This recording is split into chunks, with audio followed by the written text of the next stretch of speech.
Hello. Test. Yep. That's a mic. It's a microphone. Welcome to ChaoticCalling Streaming. My name is Starwind, and this is session 0 for The Wild Beyond the Witchlight. We are going to be running the campaign that is introduced with the Feywild book that came out recently, The Wild Beyond the Witchlight, as named. And my friends here are going to start making their characters and start building their backstories and all that good stuff. But before all that, got a couple announcements. First and foremost, if you haven't done it already, get to work. Come on.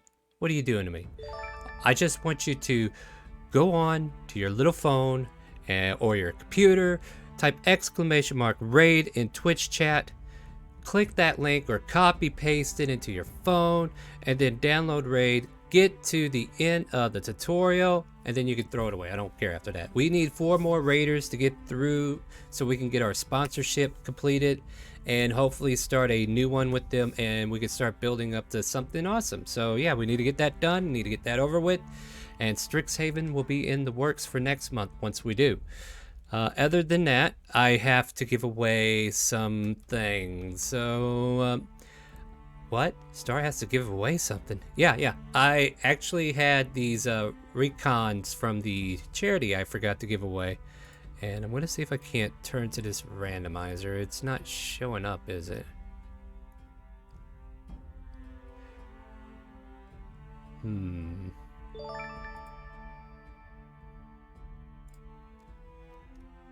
Well, help.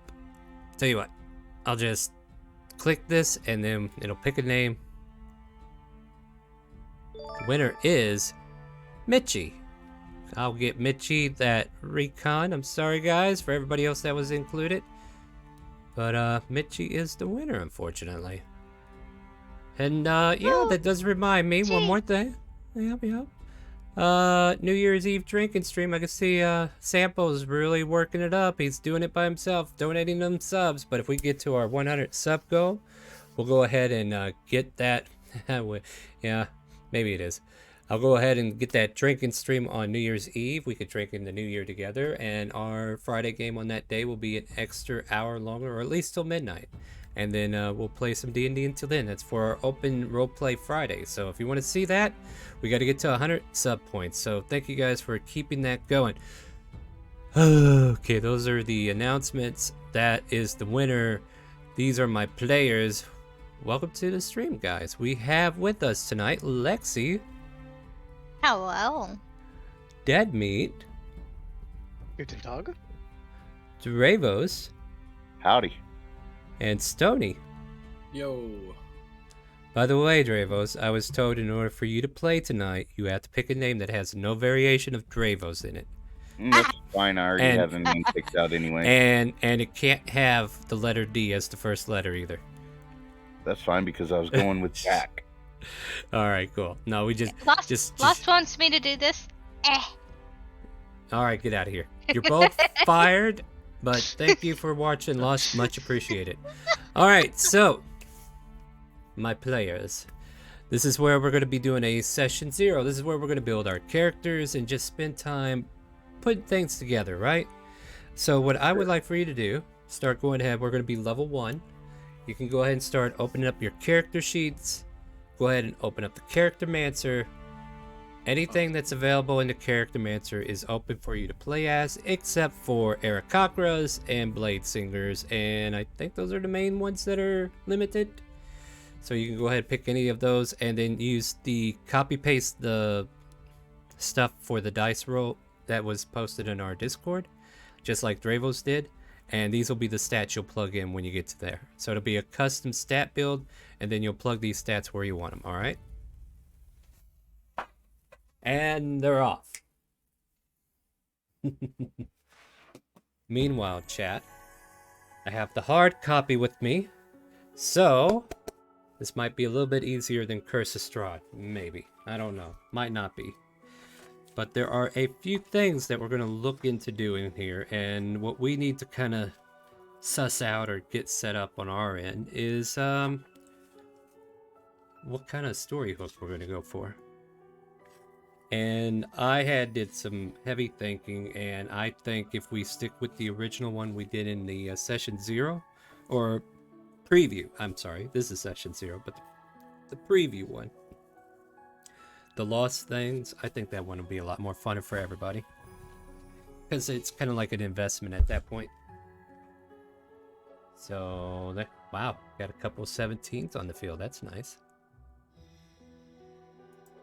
I have a question, Star.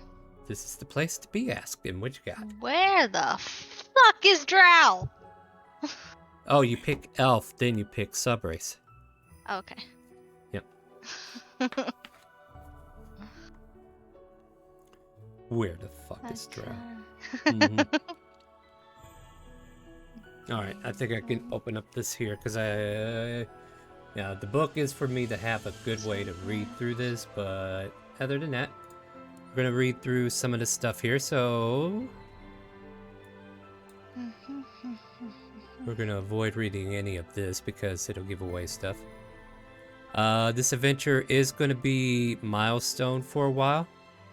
I mean, we're going to do milestones anyway, because that's just the only way to run a game in my scenarios. Let's see here.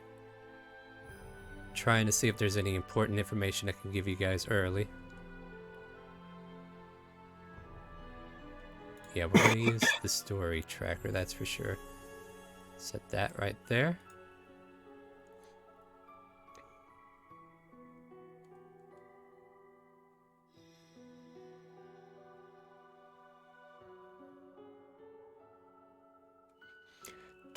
Wait, are they really telling me how to DM? Okay, continuing on from there. I'm just kind of like breezing through some of this stuff here. So this here is an example of some of the stuff that's going to be happening. So how the characters become embroiled in this adventure is going to depend on the hook we pull. We're going to be choosing Lost Things, and we're going to get into that here in just a second. Let's see here. This adventure also assumes that the characters have no prior knowledge of certain things. Okay. Got it. Alright. So, let's see here. Use this adventure hook if you want characters to have a strong personal investment in the story, which I do. That's kind of like why I think this is a good one. Each character adventuring party in the adventuring party visited the Witchlight Carnival when they were a child. In fact, they snuck in without buying a ticket and had something stolen from them. Fate brings the characters together as adults, united by the common goal of retrieving that which they have lost. I'll go ahead and turn down my master volume here, I think, on this. Do let me know if there's any audio issues if you guys are paying attention. Much appreciated.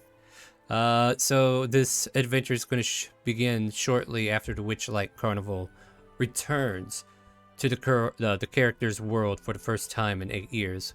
One or more characters might be Witchlight hands, which are not. I mean, you could be, but I feel like that's cheating the system, right? If you're working for them already.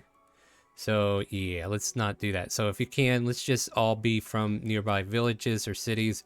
Matter of fact, I've been thinking about planting this right here in either Parenthia or maybe Timor. Maybe close to Dragonspine or something. I don't know. Yeah.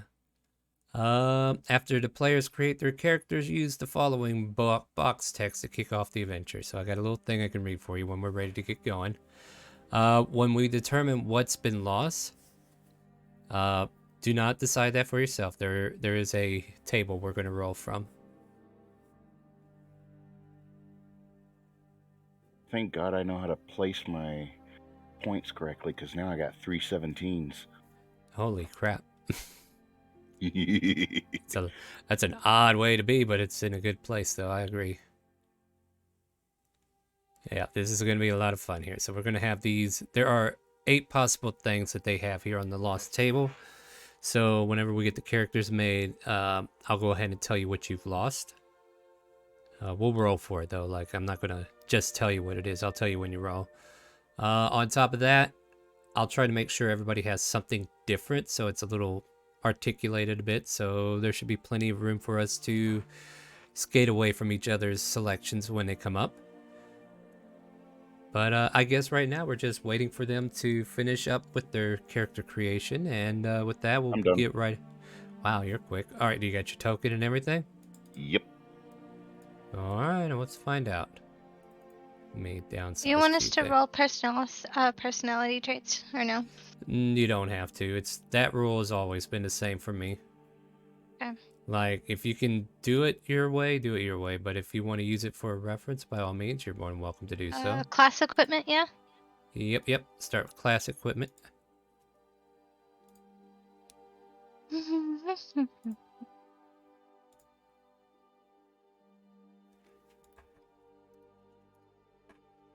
Yeah, and I'm just letting everybody create their own tokens for now. Just as long as we use token stamp, I will be happy. That's uniform enough for me. All right. Let's see here. Looks good to me.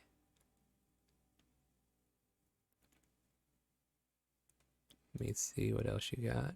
Yeah, you don't get that till way later. All right, cool. You will be able to do a personal backstory. Like, I don't expect you to know everything about your character right away. But as we get to playing, because, you know, it's not Friday. Like, you can have a backstory here. But maybe you need to kind of like get a feel for how the game is starting. That way you can be like, okay, I can draw from this location and start building a backstory from there. So maybe that's something to do. But if you have a backstory kind of like outlined in the back of your mind that you want your character to have, you can kind of like put it together, but leave it a little bit loose for not only my benefit, but for yours as well. Like, name your family, name your friends, name your mom, your dad, your cat, your dog. But don't spend hours and hours telling me how Aunt Louise was able to shoot a pea out of her nose and she has become the pea shooter of the Wild Wild West and won the trophy of killing the most people with a pea. You know, that information I don't need to know. you get where I'm coming from, right? Yep. Oh no, Lexi, why are you a drow and not a turtle? Alright. Well, that's what Lost is saying. I'm like, yeah, you know what? She opened up Google, she saw pretty pictures, and she changed her mind. Apparently, turtles aren't pretty enough for her. It's got to be that bald head, huh? I'm excited to see how this goes, guys. Like, this one here is not more combat driven as the other modules, from what I've been told. Not to say there's not any combat whatsoever, but with that in mind, like, I definitely ask my players, be aware, might not be a lot of combat, and if that's what you're looking for, this might not be the game for you. But I'm not saying there's not going to be any of that either. But I think they were trying to have a module that would promote more of a thought process solution, like coming up with different ways to get to the objective without having to kill everything, you know? Hey, Star. Hey, me. For once, I have a paladin that's not stupid. I have an intelligence 2 modifier. You know, I'm from the show me state. I'll believe it when I see it. And that was supposed to be a joke, man. It's all good.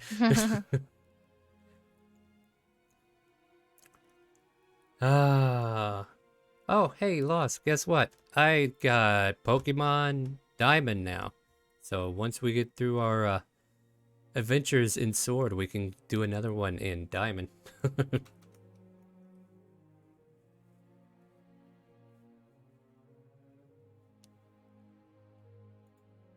And I am looking forward to our Saturday game as well. I mean, I'm just going to be rambling to fill up space here because I know, like, they're building their characters. It's going to take them a while.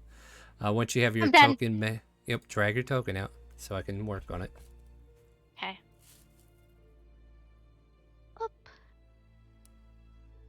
There you go. There be me. But can you what? I Yeah, said I there's can hear Remy. you. All right. Sorry, Dravos, what was that? I thought she asked if we could hear her, and I was like, yeah, I can hear you. Oh. Let's see, did I have this set So right? where do I go to make a token? Token stamp 2. You can search for it on Google. Tony, if you want, you can send me the Or- picture and I'll do it for you. Okay. Oh, come on. He's got to be able to do things on his own, young lady. So he's no longer a piece of, Most you know of what. it. Yeah. Tony's a smart Man. person. I have faith in him. Well, I mean, Well, do I have to lose faith Okay. now? I All mean, right. Well, I'm sorry. I was trying to stick up for you, but okay, I'll step down. Oh, man. I let's got see you, here. buddy. Just hold on just a second. Okay, do we want the new players or the players who have finished to go ahead and start rolling for their things that they lost? I wouldn't mind. Who wants to go first? I'll go first. Go for it. And what are we rolling again? D8. A D8. 5. You write like a doctor. Your handwriting is what you were lost. Oh, Yeah, so put somewhere in your bio that you've lost handwriting. I think I need to plug that in somewhere too. Crap, where did it go?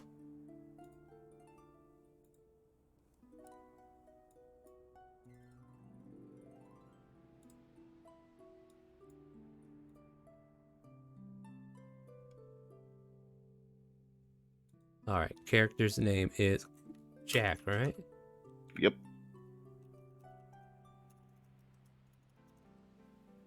Alright, and basically, to all other creatures, the character's handwriting is illegible and requires a That's hilarious. Blah, blah, blah, blah, blah. Okay. Yeah, there's some stuff here I shouldn't be saying out loud.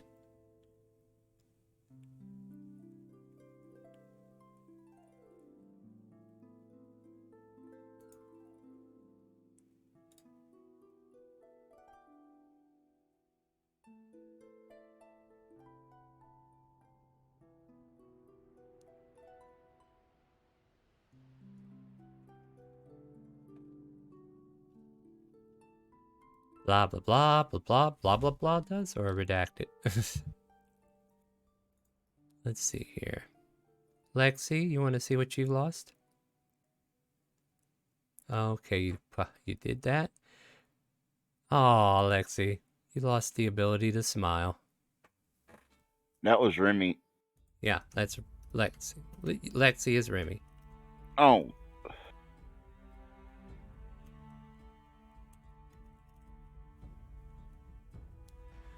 Oh no, you have to be a sour drow. Lexi, are you still there? Come here. Okay, did I you said, hear all that? sounds right. Yeah, Yeah. sounds Oh, right.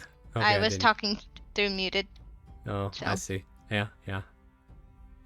Okay, Stony, I'm gonna send you your picture now. Awesome. There you go, buddy. Thank you. Welcome.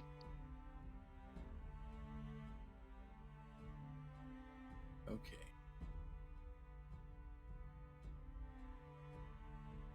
All right. Aside from finding another image, which I'm trying to debate if I want to try and find another image or not, I am done. Nice. Drag your token over and I'll edit it. Where the heck? Let's see here. I need to roll another D8 for Lexi's. And that is...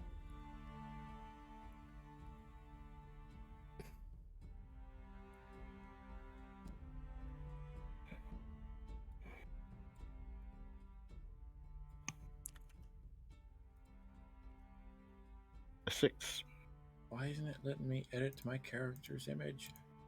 you Row 20 is just- taking a dump right now. Oh, if you can't edit, you might have to close the character sheet and reopen it.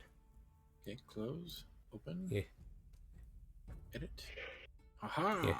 Yeah, because edit disappears on the character sheet if it's the first time. Well, that's Yeah, let's see here. Well, they're bad. It's whatever. So, let's see here. Oh, while everybody's making their tokens, let me use the restroom right quick and grab a drink.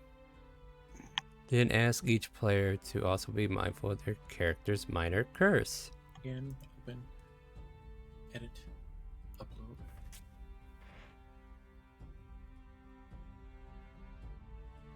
Please work. There we go.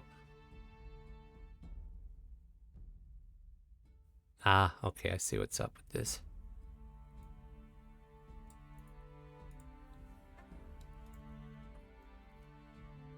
So for Jack, and make sure you change your display name so we can get that straightened out.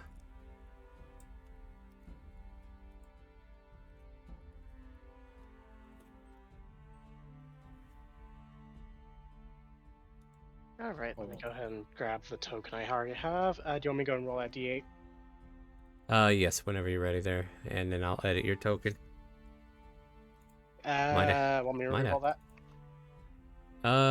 If we already have it, yeah. Go for We it. do.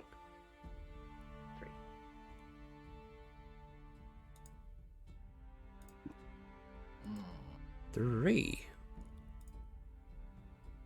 You have lost your mind. Artistic creativity. Oof. That's the last one I lost with the same character too. Is it? It's like I they believe want you it to play was. this character. Characters suffering from this loss lacks the ability to be creative in one or more artistic pursuit. You know what? This is you to a T almost.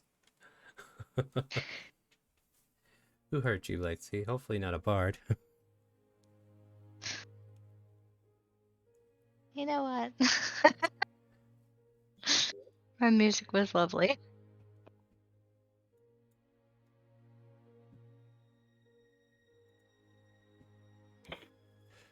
Let's see here. Anyways, I'm also going to be giving you guys some minor curses. Also going to be giving us what? Minor curses. Yeah, Ah, you remember these.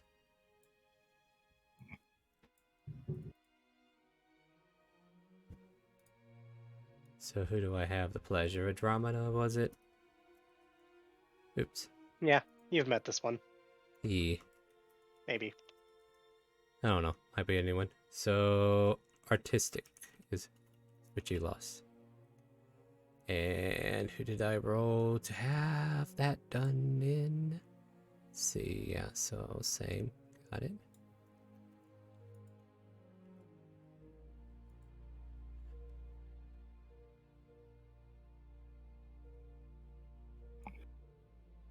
so are you pronouncing that Tuvok or Tuvok? Tuvek. Okay.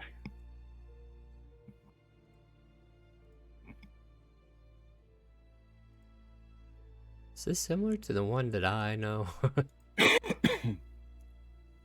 HP. I'm going to grab a See. monster.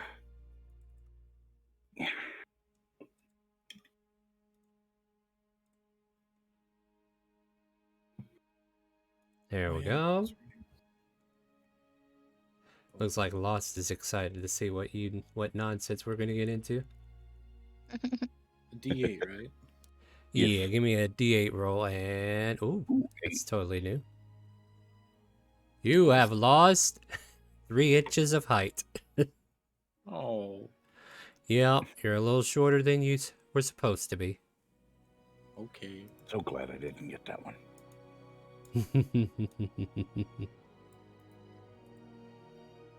Oh boy, roll 20 is taking a while to load things. Alright, so we have... Oh wait, I spelled your name wrong. Let me back up and do that right. Boop, boop, boop.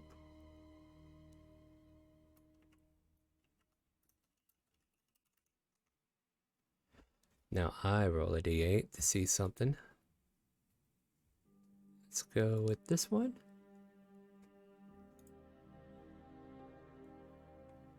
And that means...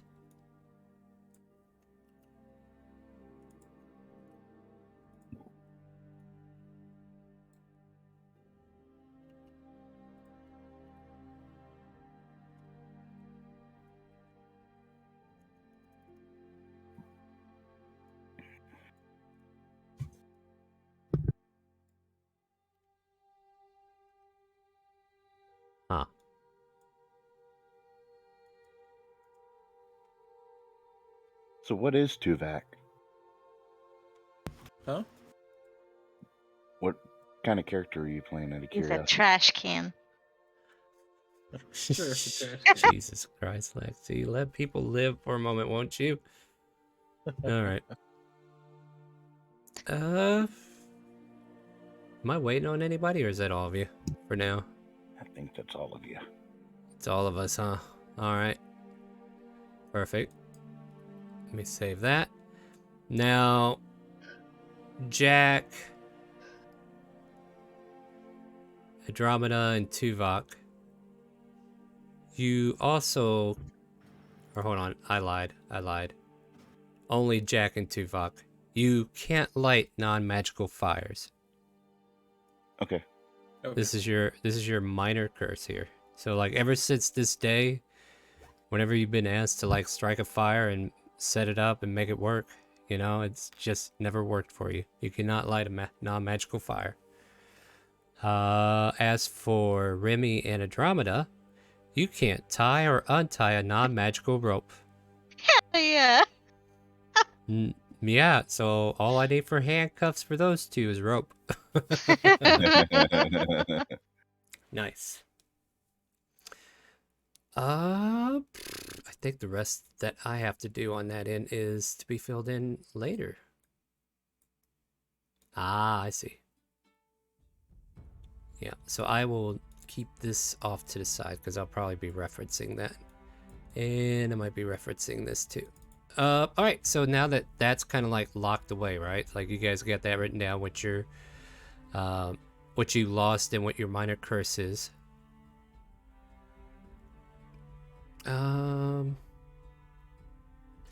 Trying to see if this is...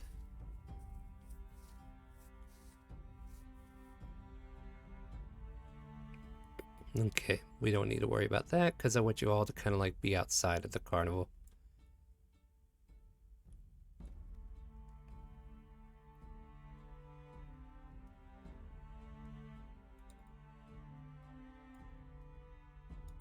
Alright, running the adventure. Let's go in this chapter real quick. Oh, that might be useful. Let me keep that out here to the side. Oh.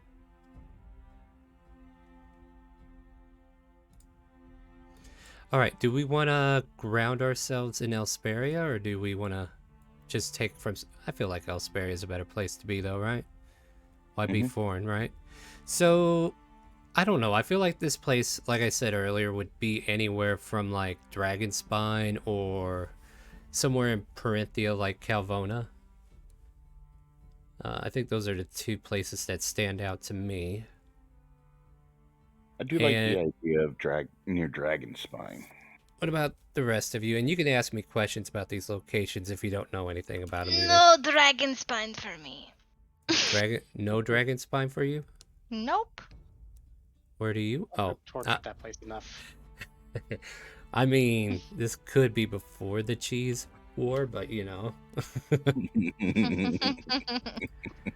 But no, it's I don't know. Calvona sounds like a good region too, because there technically should be like a Fey gate somewhere, so it makes sense that it might be there instead. So I think we might use Calvona instead. And Calvona is in Parinthia, and if you need help determining locations around Calvona, I will help you out. Where would a Goliath be from in Calvona? Wherever they want. Like, that's the thing. I don't know, like... Okay, so Calvona is a very... Like, it's the city, you know, like, it's the capital, right? Of the state. Right. So, like, if you feel like your character would be intertwined in the city in some way, shape, or form, then they would be from there. Otherwise, I will have to remember all the names of my Parinthia cities that I have right now. Where would I have put those? You know what? I'm pretty sure I didn't make a video about this. Damn, I So don't get paid for that one. Yeah, don't get paid for that one, unfortunately. Got. Let's see here. I mean, we can come up with some cities too. Like everything hasn't been fleshed out in Parenthia, just the major locations. Trying to remember if it was Kiara or Kara, like a coastal city that's close by. It's like a fisherman's village of whatever. What else is there? You could be I'd from like the to think forest. that I'd like to think that Jack is actually from the peaks of Dragonspine, and he moved to Calvona to become a knight. Sure, that works.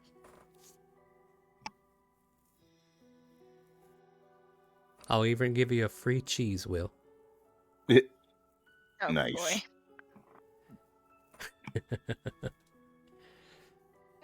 Well, Andromeda, I don't have to sign anything because I have a signet ring. Oh, yeah, he could sign his life away in Oh, a he single thinks punch. I'm special. Look at there. No worry, I'm all dressed in my fine clothes. Now, So, do Star, keep I in have a mind. question. Yep, do keep. Yeah, well, what's your question? So, with Remy being a drow, she would be part of the Underdark. Or she would be the Underdark, right? Living in the underground. If she's originally a part of that, if she wants to be a part of that, it's like there are surface dwelling She drow as well. escaped from that. I want her to. Yeah, she Yeah, was. absolutely. She escaped. Yeah. We have several deities dedicated to the escape of that, or at least one for sure.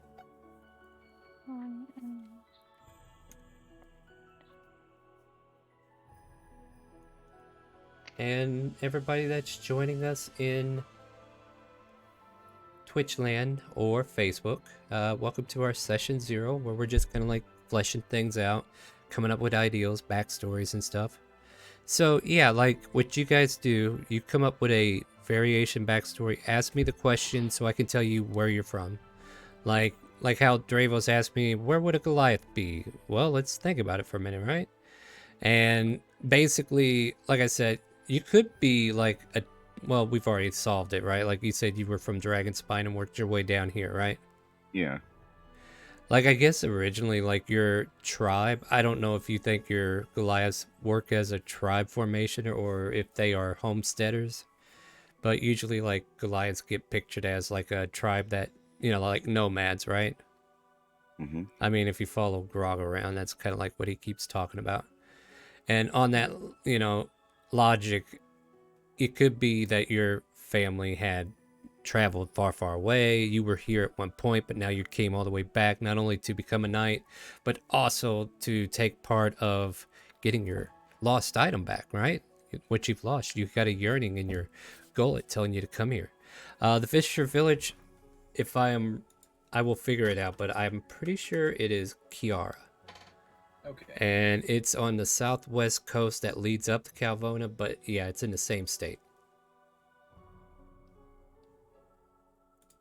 Okay.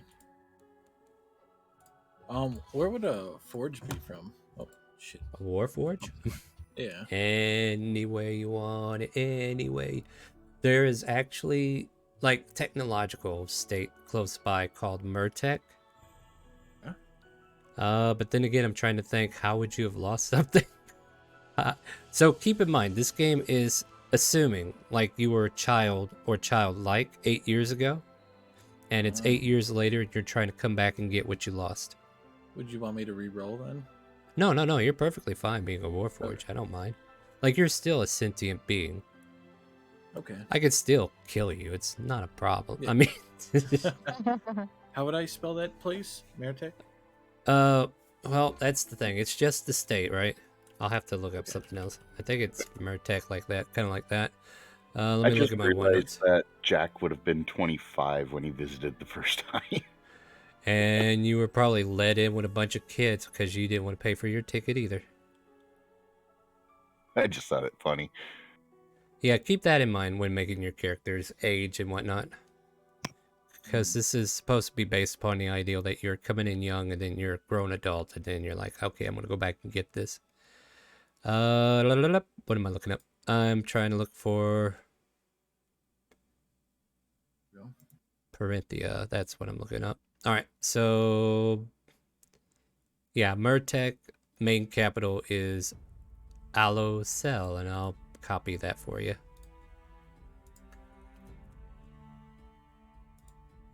A brief little descriptor of this city is invested in advancing technologies of the land. It has a two-part ruling party, a science division that rules over advancements, while the Commonwealth deals with the social and political nurturing. Both parties butt heads when it comes to dealing with experimental research, probably something like you, to become but trying to become a well-economized state in Parinthia. So yeah, that's just the short of it. They have like tech schools and stuff like that, where artificers and stuff can build and research, and there's either a possibility that you are a lost relic Warforged, or if somebody made you recently. Okay. So, like, that's a question to ask. Were you made recently, or were you a lost relic that just got reactivated?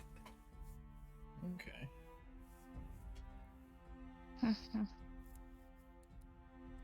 Ba ba ba bum. Andromeda, do you need any help finding a place to be? No. Mostly because druids and wildfire. So you're probably from the forest? Yeah. Wandered. Also, I don't see. Oh, there it is. Never mind. Yeah, just fixing it on my side too. Yeah, I was about to say I don't see Andromeda's nameplate. And as soon as I opened my mouth, it showed up. Mm-hmm. Let's see here. What else do I need to tell you guys before we get started? We do have another player that's going to be coming in next week, but because of the holidays, they kind of got caught up in family stuff. Shame on you, Nameless. But no, all right, calm down. No, I appreciate your enthusiasm. But yeah, he'll be back with us next week, and he is also going to miss our Saturday game and probably Friday as well. So yeah, I know, right? Should just drop what he's doing and get on, right? Family, who needs that, right? No, I'm just kidding. Just kidding. Family's important, guys. At least your family is. My family, debatable. Anyway. Yeah, Lexi is a little bit peeking on my end too. Let me turn her down. But then when I turn her down, she's going to be needed to turn up. I'm almost sure of it. She's a reluctant person here. Let's see here. Yeah, I just saw your messages. Do keep in mind, if you send me a direct message on Discord, you will need to tell me out loud that I need to check my DMs, please. Because streamer mode doesn't allow me to keep track of all the conversations that are happening. All right. So we have a total of 5 people playing in this game. I do have an open slot. And, you know, it doesn't have to be this week, but if I could fill it, if you're interested, if you want to be a part of our community, if you want to play D&D with us, and you want to go through our interview, if you're new, if you're someone I know that's already been through the interview, then I could probably get you in the game pretty quickly.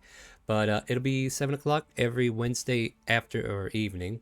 And yeah, just type !help in Twitch chat to get our Friday information, which also includes our Discord. Join the Discord community. Send me a DM, tell me you're interested, and then we will dress you up in a fairy costume and make you play a fairy. I mean, you'll be able to pick whatever you want to play, and the game will be fun, right, guys? Right, guys? Yeah. Yep. But yeah. Alright, so everybody's made their character. I guess I'll go ahead and read this box that I was supposed to read. The traveling extravaganza known as the Witchlight Carnival visits your world once every 8 years. You have a dim memory of sneaking into the carnival as a child without paying for a ticket. The memory has grown foggy over time, though it still conjures a weird admixture of emotion. Wonder and awe mixed with the loss and regret. During this childhood visit, your character lost something. You tried to find it, but the carnival owners, a pair of elves named Mr. Witch and Mr. Light, were decidedly unhelpful. silly little screeching cricket, Witch said. You forgot to buy a ticket. The carnival goes round and round, said Light. The multiverse is our playground. Nothing's free, nothing's lost. Every visit has its cost. As time passed, your heart became less heavy, and you gave less and less thought to those childhood events. Now, for reasons you can't explain, the longing to retrieve that which you have lost has resurfaced, as though an old spell has faded away, allowing you to feel the loss as sharply as if it had been yesterday. Witchlight Carnival has returned, and you find yourself standing near the ticket booth by an entrance at twilight, just as the carnival is about to open. There you meet others who look just as troubled as you. Without knowing how or why, you sense that each of them has lost something as well. Perhaps fate has brought you together. And that is a question of its own, right? So, one more thing before we start making backstories. Do you guys know each other, or is it this intertwining fate that kind of like draws you to become a group? I don't know these weird people. I think it's fate. Yeah, sounding like fate. Yeah, I don't know any of them. Question the fates. Yeah, I don't know I'm not with these guys, by the way. I don't know who these guys are. Alright, I think we can go to this page now. Oh, Lost said he's interested, but he will be joining next week. That's fine by me. Yeah, then that might fill up the last spot. If I get a confirmation on that before Friday, I will definitely hook him up with a spot. So we are at the ticket booth. So right here's the booth. I'll ping it for you. Drag your tokens right in front of that booth, like right here, maybe. Yeah, I might have to shrink these. Yeah. Yeah, this map is not scaled, so I have to shrink your tokens down a bit. And they might look uneven because this map doesn't have any scaling. So, like, I can't lock it to a certain, like, oh, too much freedom here is what it is. Alright. Let me see if that'll work. Like, I don't even know why it's not doing that anyway. Well, I guess basically all I would actually need here is, here we go. We got Hey, I grid see now. squares.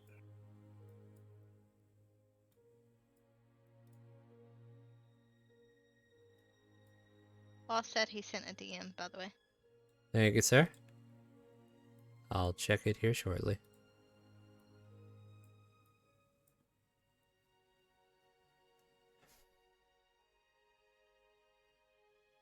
He said he's just confirming. Thank you. Okay, got it. So that spot's been taken, guys. So yeah, we'll get him and Nameless in next week. But we're going to kind of like, I don't know, you guys might have to bump into each other, right? So that's kind of like what we'll go off of. So before we get started fully here and I show you guys around the carnival, is there anything you want to ask before we get started? Any more details about your background you want to go into? Or anything in between? I think mine's okay. Good. Oh yeah, I forgot there was snail racing. Don't spoil it for the people who don't know. Oh no, But I yes. just saw it over on the side there, and I was like, oh yeah, that was the thing. All right. So yeah, I got a story tracker done. All right, what else we got here? On the poster map of the carnival, use a figure. Okay, I need to. What do you use?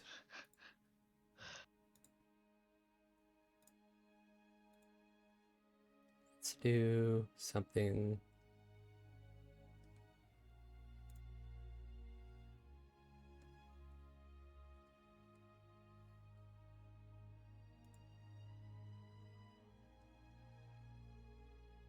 Let's do this. And then what I do, oh, okay, there's a little thing down here. Okay, cool.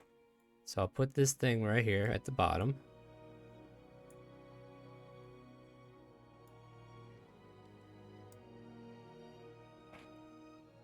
Oh, start there. Okay. There we go. All right, so I'm just reading a couple things on my side if you guys want to talk as you're waiting for the place to open up. It is twilight, so keep that in mind. Twilight being what? Near midnight, or is that? Twilight is oh, daybreak. or dusk. All right, so we're probably looking at about 6 in the evening, right? And the carnival will be running for 8 hours, ending just before dawn. When you enter the carnival, place a... Hold on, I'm just gonna grab my D8 out of my cool-looking dice set. And I'm just gonna set it on my... Hold on, I might even turn that on. Let's see here. So what does it want me to do? Okay, this D8's gonna be determining the hour. So every time this D8 gets flipped, the hour goes up. So I'm gonna try turning on the dice cam. So you're not gonna be able to see the characters, unfortunately.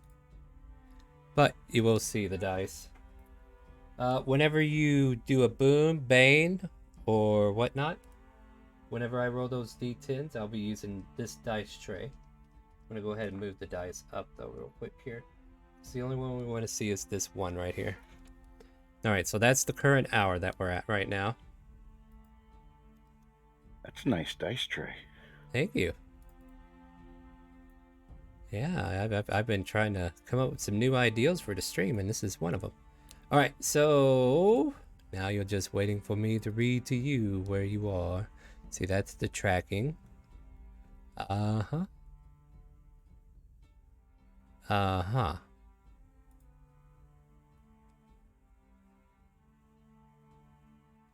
This is confusing. I gotta figure out when they actually want to start the damn thing. Where is it?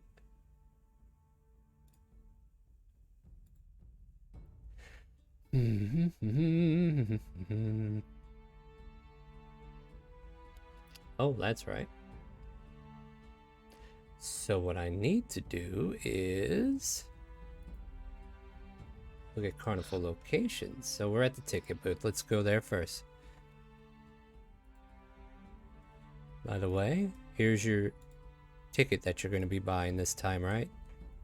Yes. Right? Alright, so the booth where the visitors buy tickets, located at the main entrance, which you guys are at right now.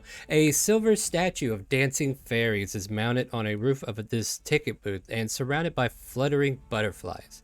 The booth is decorated with an animated depiction of the night sky, with shooting stars arcing across it. An elderly goblin perches behind the ticket counter, peering at you quizzically through a spyglass.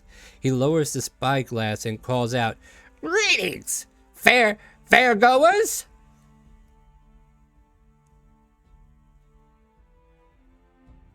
Jack will walk up and ask him, how much are the tickets?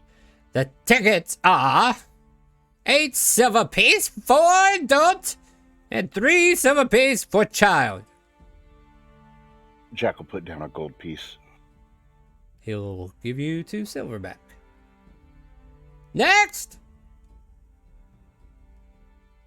Tuvok will walk up and ask for a ticket. What? He pulls out this, like, megaphone thing that's to his ear trying to listen to you. He's going to point at the guy who just walked away, and he's going to pull out a gold coin. Oh! Yeah. What? 8 silver. And he'll take your gold, give you a ticket, and 2 silver. I'm going to walk right in. All right. That's a lie. Next! Masquerade. As Andromeda, this... I actually haven't determined height, but she is a wild... clearly druid, fire genasi. Kind of just walks up, throws a gold at the person's head. Ow! Dear God! I can't see you very well, but that wasn't very nice. Gives you 2 silvers, rubs their head, and looks at you angrily as handing you a ticket. Thank you. As she just wanders in. And next! Remy comes up and does very much the same thing, only flicking it at his head. Oh, Ticket, God please. damn it, what the hell is wrong with you children these days? Ah! Takes your gold, gives you 2 silvers, gives you a narrow eye like you're a bad person, and a ticket. She walks right on it. But before you guys do wander off, I've got to read a couple things here real quick. I think you get, if I recall correctly, after giving the characters their ticket, Nicholas hands the group a map of the carnival and gives each of you a pair of colorful cloth butterfly wings to wear. Nicholas explains that the butterfly wings must be worn to show the staff that the characters are paid attendees. So make sure you wear these, otherwise they will not know that you paid. Jack just takes the butterfly wings and puts them on one arm. Mm-hmm. Yeah, Remy's going to drape hers over her shoulders. Oh, I can tell you're all enthusiastic for this carnival. Andromeda just puts it on enthusiastically. Yeah. Burns up. No. So, yeah, the 4 of you kind of like were in this first group and you kind of like see each other. And as it was said before, you get the sense that each of you have lost something before. Like, you feel like they're there for the same reason, right? And if that tugging or pulling or whatnot can get you guys into a group, like, what do you guys say to each other as you get ready to decide where on this wonderful map to go first? Well, Jack will walk up to Tuvok and say, "Here, let me help you with those," and he'll try to put the wings on Tuvok. Gonna stand there and try to have him put it on him. Yeah. A little effort, but they make the wings for all sizes and all shapes. And you're able to get the wings on. He'll tell him thank you. You're welcome.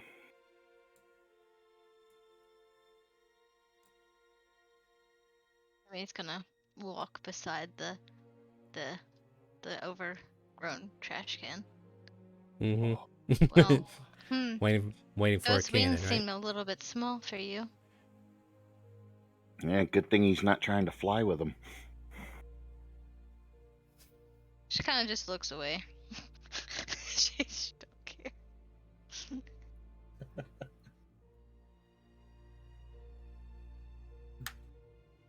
Oh, that's a good reminder too.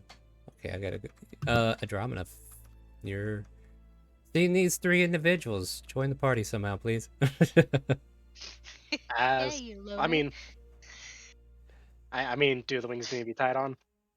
I mean, they can loop around an arm each and then just kind of like go onto the back or something like that.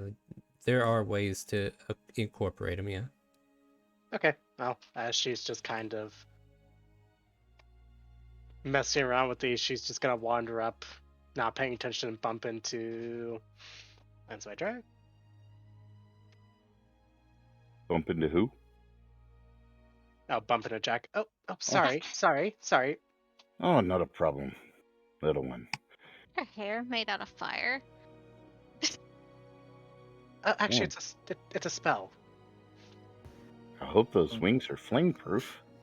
Right? Oh, it actually won't burn anything. Jack just kind of tries to stick his hand in the flames. You want to hear something really funny?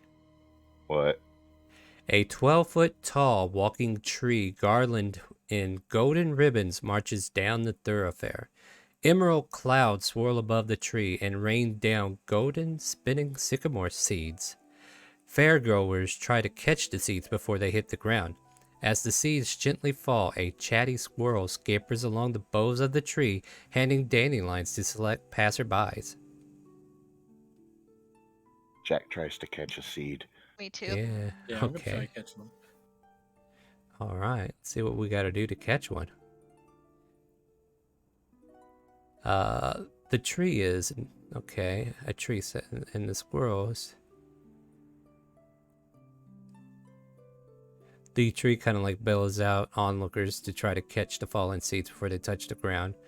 And Red hands the characters one dandelion apiece and encourage each of them to make a wish and blow the dandelion seeds into the air.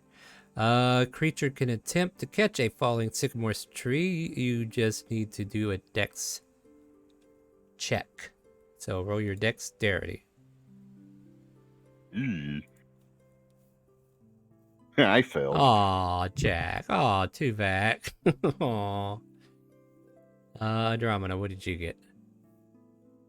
Damn. Damn. Andromeda Alright. caught 3.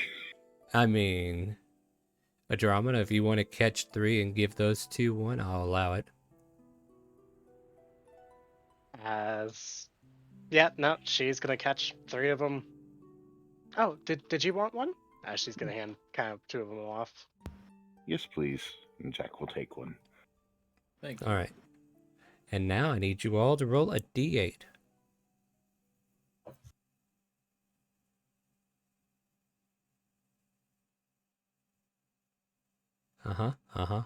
Anybody want to roll something different?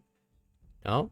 Okay, you all Sorry. get the same thing. No, you're fine. It's not you. It's just the way it rolls, right? So you all gain the following personality trait until dawn. I am easily amused. Any conflicting character trait is suppressed in the meantime. Huh. Really? Huh. So nothing No, changes, says I'm Andromeda. looking over at Remy though. It's like that's the problem, right? Somebody can't smile. But I guess Yeah. you could still be easily amused even though you can't smile, right? And all she'll do is. Yeah. So basically that one was 1 through 3 and you guys all rolled 1 through 3. So we don't get to see what the other ones are. You want to reroll? I'll allow you to reroll. If you get a 3 or lower, you're stuck. Yeah, God you're stuck damn with it. it. Can I try to get a reroll? No, you don't have anything that conflicts. Oh. Well, look at that luck there. Everybody gets the same thing, makes it more manageable, right? Don't worry, I'm sure What? Nameless and Lost will get something different next week. If I run them through this part. Alright, so yeah, you got this map that you see right here before you. And I'll zoom out a little bit so that chat can get a better view, since I got a lot of things covering up the screen. And as you kind of like all get this gift together, and already the gift is sharing, no less, where would you guys like to start?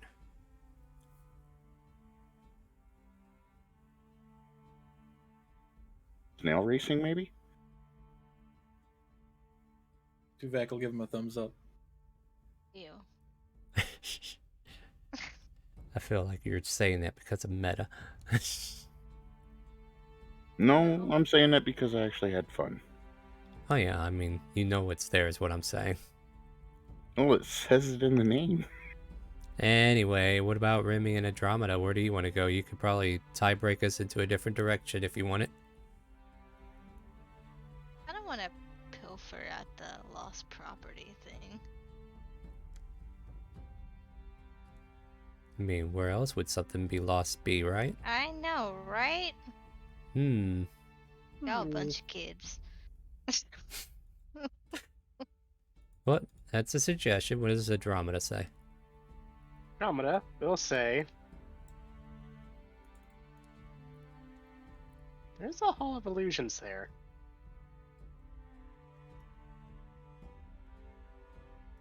So kind of just point at that and just keep pointing at it.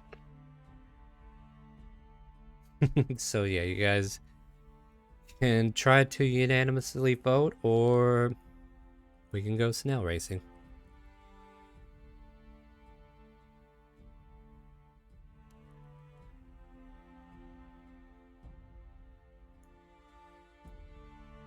As you're pointing at the Hall of Illusions, I can look to see if there's anything I can tell you about it.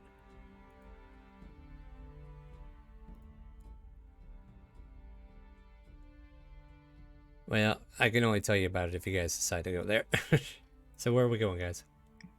Andromeda in chat says he's good with snail racing. Alright. Well, we're going snail racing. They drag you along, Remy. I stealth. Okay. If you want to break away from the party, you can. Go ahead and stealth. You are pretty good at stealthing, and you think you're not being followed. So the three of you kind of go towards snail racing, right? Yes, please. So go ahead and drag your tokens over. But where does Remy want to go? Remy's just gonna go over here. So you're going to be heading to the lost property and making me do more work. Got it. Yep. All right, so I'll pull up lost property and small snail stall. Or wait, what is this called? Snail racing, yeah.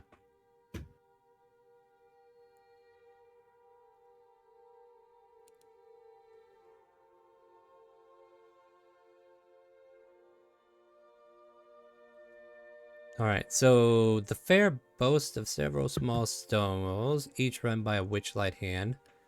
Some of the stalls sell sweet snacks and drinks for a ticket a punch.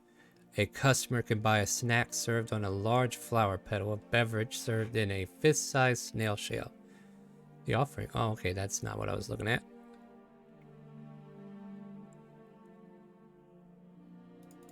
Alright, I guess that's the wrong one. Snail racing, there it is. Oh, that was small stalls. Good lord, my eyes going bad. So the grandstands next to the race course are filled with cheering fairgoers, ringing bells, swinging rattles, and waving flags. On the starting line, 8 giant snails are having their shells scrubbed by pixies. Yeah, as long as those pixies don't murder humans, we're going to be all right. Above the circular course, a wooden gantry hangs from the branches of a central tree where 2 goblins officiate the proceedings. Yeah, snail racing is a highly competitive, fast-paced sports here and draws a lively crowd as you see everybody kind of like pulling in, getting ready for the next race. And as you guys enter in, if at least half the character, you are, let's see here, blah, blah, blah.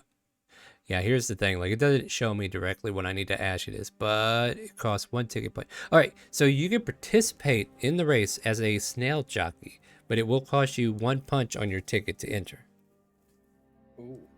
Okay, I'll do it. All right. So what I will do next is... Okay, so Jack's going to do it. Who's all going to do it? All of you?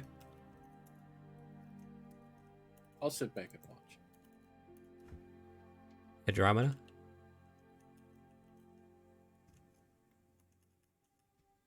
Are you muted? Nope. No, my thing decided to do a thing. Am I coming through? Oh. I'm coming through. Yeah, you're coming through now. Did you want to... Yes, I'd like to do something. You want to play? Yes. All right. So, how do you want to pick your snail? Do you want to hear their names or do you want to hear what color they are? I'd like color, please. Color? We got pink, we got blue, we got purple, green, yellow, orange, red, and black. I'll take black. Okay. What about you, Andromeda? I'll take orange.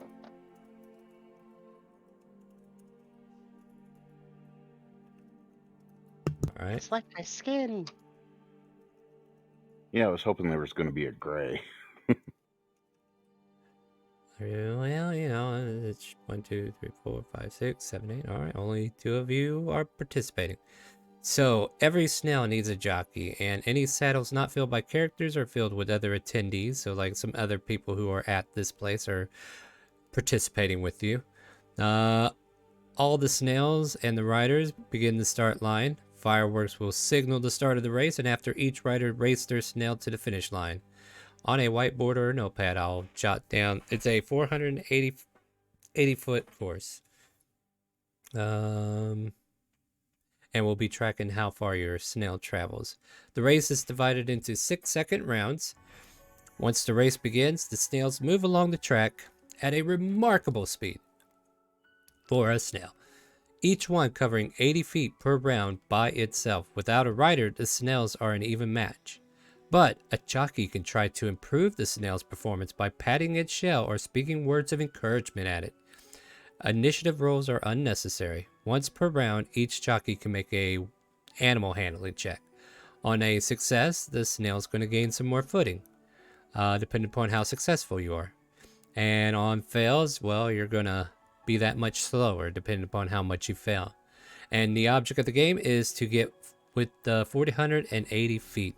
And since Tuvok and Remy are not participating, I'm going to have them help me roll d20 rolls for the commoners who join the party, all right? Okay. So, you all get on your shiny shells, the black one, the orange one, along with the other colors that are lined up next to you. You can see a fair assortment of young and old people on top of these, and they're just kind of like staring down the line, looking at each other, and they're like looking ready and everything.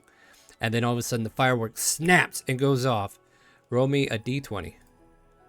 Or roll your animal handling. You roll animal handling. Everybody else rolls d20s. Participants roll animal handling. And we'll roll d20s because commoners are, you know. Remy, roll me a d20 for me, please. Wow. And this will save me time because that means I will only have to roll 4 d20s.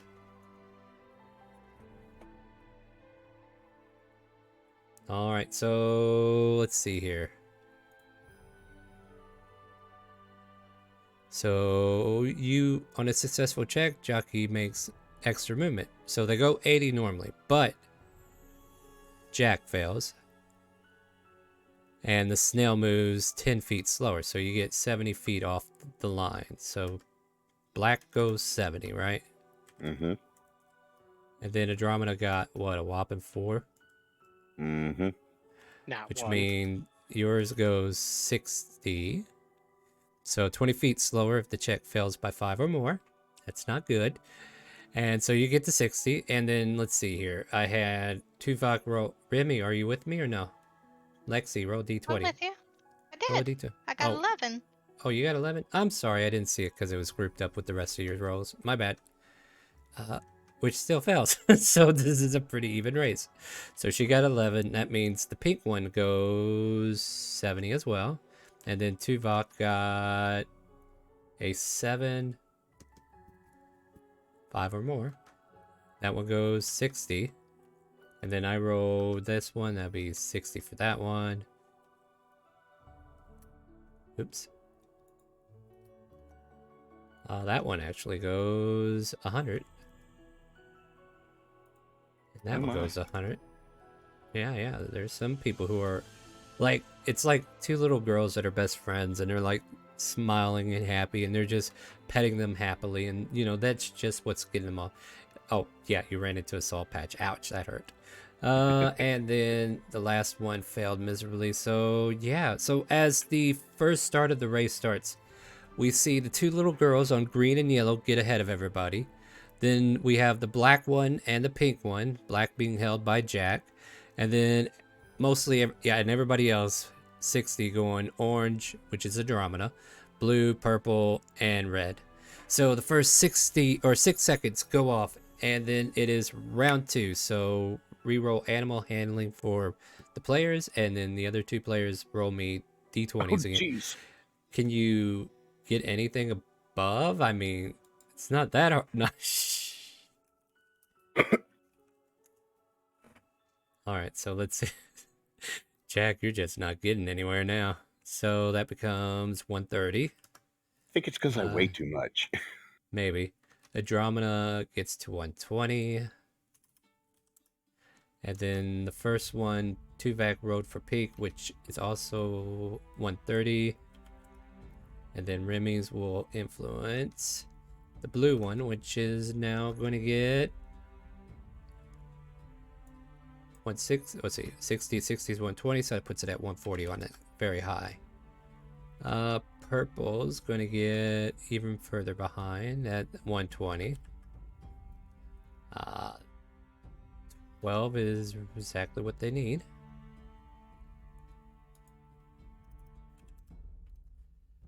And then, uh-oh, her little friend did not quite get... Oh, wait, I did that wrong. That should be... And, oh, wait. Oh, come on, Star. What are you doing? Yeah, that's right. Alright, cool. She gets... So she would be 180. Alright, so one of them's at 180 now. And red gets...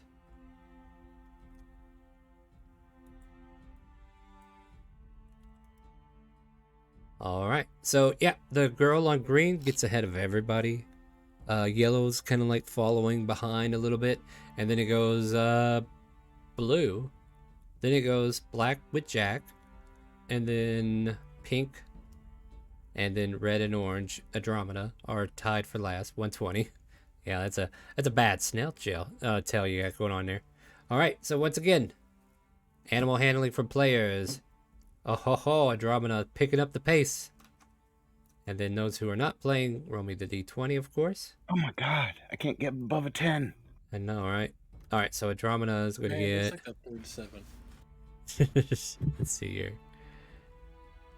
I mean, I know I got a -1, but jeez. Oh yeah, they're covering 80 feet per round. Okay, that's what I'm messing up on. Andromeda is going to be getting 100 feet on this one. So let's see here. So Andromeda gets to 220. Jack gets further behind. So you get to 190. Let's see here. For pink, who rolled first? Remy did. So Remy, you're helping this person get 100 ahead, so that's 230. And then blue is 10. It's not enough. So they will only go 70. Puts them at 210. Jack is gonna pet the snail's shell and whisper, "You got this, buddy. Come on." Purple is at 180. Green is falling behind. Oh, yeah. So the girl that was leading the charge, she finally gets hit by a turtle shell. She's at 240 still, though, so she's still in the lead. And then we got 12 and 6, 12, 6. Okay, yeah, so that one will be... Oh, wow. The two girls are tied again. And then puts red at 180. So round 3 or round 4, I can't remember which one we're on. Green and yellow are tied for first. The two little girls are kind of like patting, laughing at each other, like, haha, you thought you lost me. No, oh, you're catching up. Blue at 210, 190 on black Jack. Oh, Andromeda's at 220. I'm sorry, that was actually third place. And then or fourth place. Pink is at 230, blue's at 210, yellow's 240, red's 180, purple's 180. You guys aren't last. That's good news, right? All right, let's see it again. Yay, above a 10. Oh, man. All right, so yeah, that'll give you 90 this time. Put you at 280.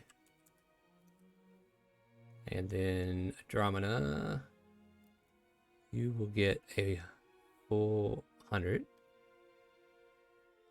Put you at 320.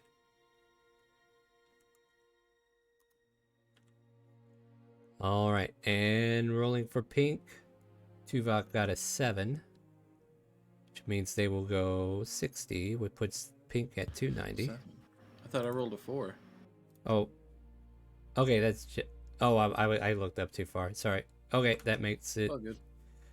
I think it's still the same. And then for blue, we get some speed. 210 becomes 300. Okay. So blue's getting up there. Now I will roll for the last 4.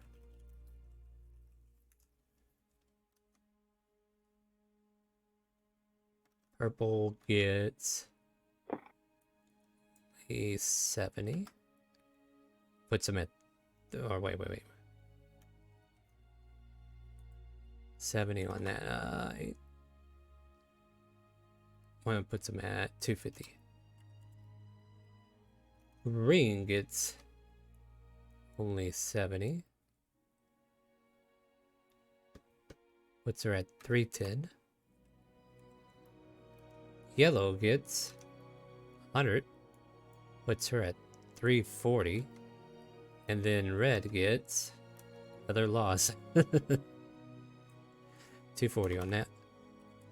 So yellow's taking the lead, followed by green, followed by orange, which is Andromeda, and then followed by pink, then black, which is Jack, and then red is dead last.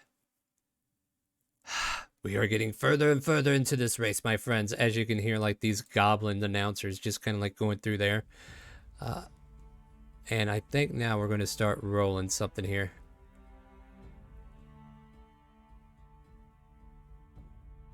All right. Before this roll goes out, let me go ahead and do this first. I need to roll a d8.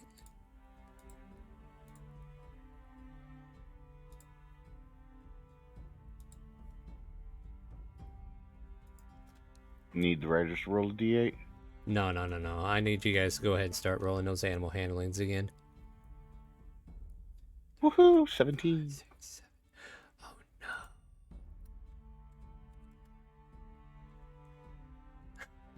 The one that got in the lead accidentally ran over something that kind of like stitched on the bottom of the snail. And they lost some speed. Yep. One of the snails up front are starting to die down.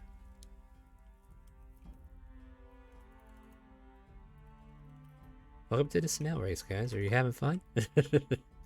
Yeah, actually. Wow. Okay. So let's see what we got here. Ooh, that's not good for yellow. Where do I start? Is it Jack or... Yeah, Jack was first, right? Yes. So, let's see here. You got 17. So you get a full 100 this time. Ooh, 380. Yeah, you managed to encourage your snail profusely. Andromeda, you will get 90. So Quick, someone cast haste on my snail. so that puts you at 410. Pink gets a 17, so they get 100. Yep. Blue gets a nat 20, so they get 100. Wow, like these snails started popping it into hyperdrive. Purple, however, just barely fails. 250 to 70. Be 320? 420. No, 320, because they're that far behind. Green. Got a 15. Oh, wait, did I forget to include Remy in them? Yeah, Remy got a 3 and Tuvok got a 15. Alright, I'll give this one to yellow, I guess. No, let me finish up what I'm doing here. I'll do it in that order. Alright, 15 goes to... which succeeds, but does not get only 90. Puts him directly at 400. So green and blue are tied at the moment. However, we start to see the yellow snail lose some speed. And also don't manage to come back from it either. Damn, this is complicated. So they lose 40, puts them at 300. And they fail, put them at 70, so that puts them at 370. Alright, cool. And then red gets a 15, which passes for 90. Puts us at 330. So the current leader is blue and green, as green turns to yellow, realizing they kind of like fell back a bit. After green and blue, it is pink, followed by... Oh, no. Actually, orange is leading the pack, which is Andromeda. So Andromeda's in first place right now, followed by blue and green, and then pink, and then Jack.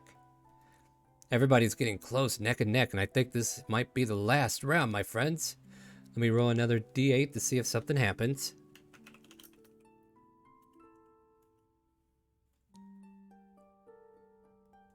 I'm gonna roll again because I want to see something new happen. Thank you.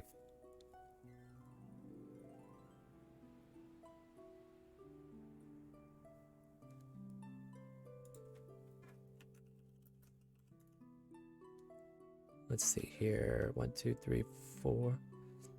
Can I get a random D20 from either Tuvok or Remy? Whoever can get it first. Okay, Tuvok. Oh, wow, you got the same thing. Thanks for making it with advantage, guys. So, the blue snail saddle, it just comes loose and falls off. It falls the F off. It just hits the ground running, and the rider just about falls off with it. Unfortunately for you, the rider manages to hold on to the snail and continue the race. Barebacking it. Yep. But that saddle fell the F off. Like the wheels just came off right after leaving. Anyway, I was going for a Ron White bit there. So yeah, that happened. Now we'll roll for animal handling and the D20s again. So, all right. 15. Thank you. And then I'll roll my 4, then we'll do the math and see who wins. Am I allowed advantage? I mean, you can buy yourself advantage just like normal. Is that what you want to do? Is it that important to win? It Yes. is. It is. So go for it. I will eat your clusters. And yes, you guys have. And the audience, you can also throw. Well, it's like fate was trying to say something, you know? Like, you don't need to go any faster. It's fine. Just the way you are. All right. That's just the way it goes, right? All right, so let's start from Jack. Jack got a 15, which is a pass, but not a super success. So that gives him 70. 80. I mean, no, it actually gives you 90. Sorry. So it'll be 470. Oh, wow, you're like 10 feet away from the goal. Tuvok gets a 12 for pink. Well, hold on. Let me do Andromeda first. So Andromeda gets a success, and Andromeda wins. But we'll see by how much. Highest number at this point is going to win. So let's see here. Going off Remy, they only get 60, which puts them at 450. According to Tuvok, got a 12, which is a success, so they get 90. Purple gets a 17, which gives them 100, which is good because purple was losing. They're the magic number of 420 now. Green gets a 6 and an L on their forehead. Puts them at 60, 460. Yellow gets 14, which is a success, but not a grand success, so they only get 90. So that'll be 460 for them. Oh, wow, they're tied. And then red gets a success, so they get a full 100. But that just puts them back in the race. So first over the line is Andromeda. Excuse me. And blue. Blue ties for first with you. I think we're going to go ahead and end with these scores. And then following up behind there, Jack finishes in third with green and yellow coming in fourth. And purple, or red, then purple, fifth and sixth. So Andromeda wins. Congratulations. As I cheer to see if there's a prize. There is a prize. And the jockey whose snail wins the race. There's a prize handed to you in your hands. They give you a potion. And it is a potion of advantage if you want to add it to your inventory. The consolation prize is a... And then they give a consolation prize to you, Jack, a wand that can cast the cantrip Dancing Light once. Okay. So once it casts it, it's just a regular piece of stick at that point. And with that, the crowd goes wild. They cheer, and happy noises are had. And your ally Tuvok can come and greet you and let you know what a good job you guys did.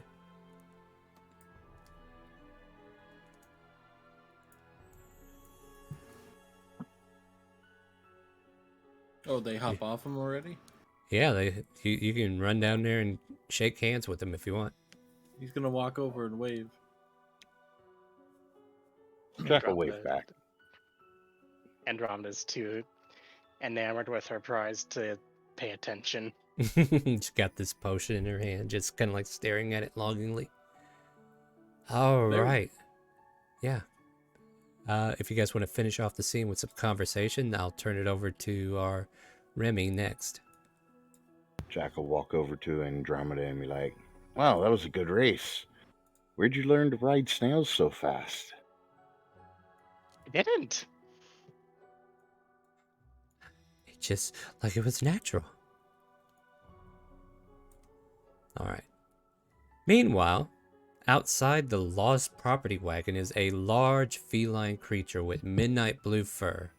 It has a pair of tentacles extending from its shoulders and wears a fake butterfly wings. Hanging from its collar is a small wooden keg. The creature roughhouses with two young boys. One boy squeals, "Again, Durla, again!" while the other hangs onto the creature's neck.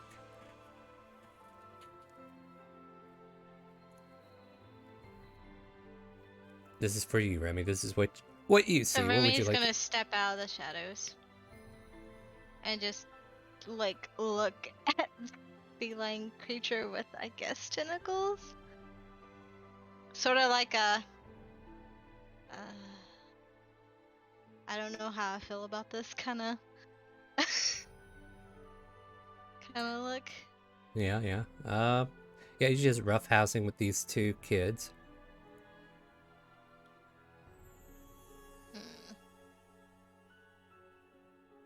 I'm Well, trying around to read forward. Around the wagon, Mm-hmm. like without him seeing me, I kind of want to, snoop a little bit to see what I see. Oh, let me see if he sees you first.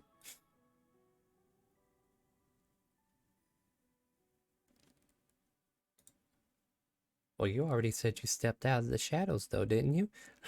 Mm-hmm. Yeah, so he's aware that you're there. Yeah, she ain't gonna try to steal anything. She's just, looking through shit, I guess. Mm-hmm. Yeah. I'm just double checking some stuff before he starts talking to you real quick. So that's a little bit on my end here, trying to read through real quick here. Alright. But I can show you what he looks like if you want. Hell yeah. Yeah, let me grab his token real quick.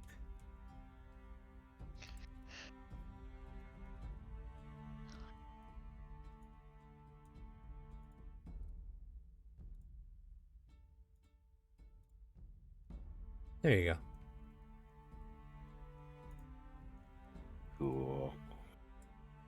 He looks fancy. Yeah, here's his token. Nice. Okay, yeah, over here by the lost property. There we go. So yeah, this gray whiskered beast of a thing has this keg fastened to its collar. And let's see here. When you arrive, he's minding two boys.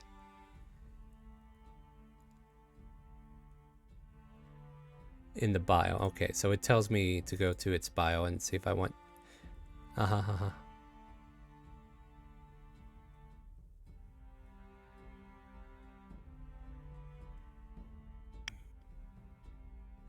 don't want to read about that. I want to read about its.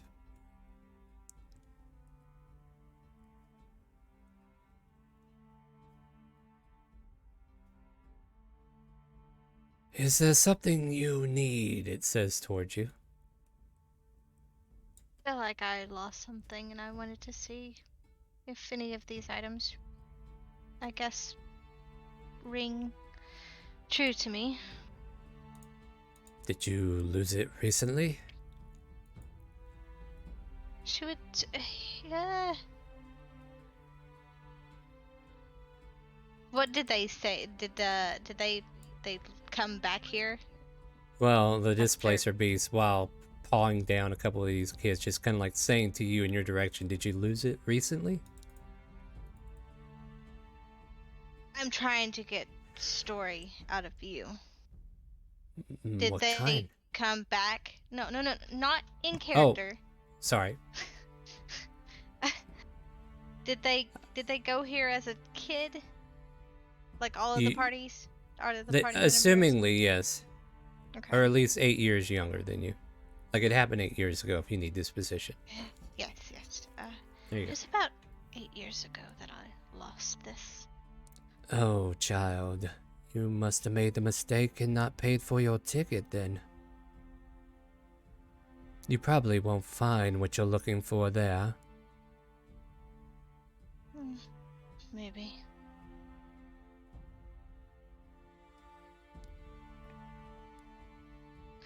Yeah, you're an odd-looking creature. He kind of chuckles a bit. But before it can say more, one of the older of the two boys pick up a mere ball from the lost property wagon. In a rare moment of anger, this thing, snatches the ball back and snarls and flicks its tentacles, causing the boy to dash away in fright. And the beast kind of like lowers its demeanor as if it's done something wrong and just goes, "Ugh. I'm so sorry, but could I ask a favor of you?" What's Say, that? that boy that just ran away, could you try to find him for me? I can't leave here. I'll nod.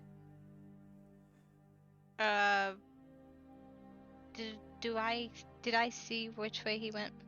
Give me a perception check.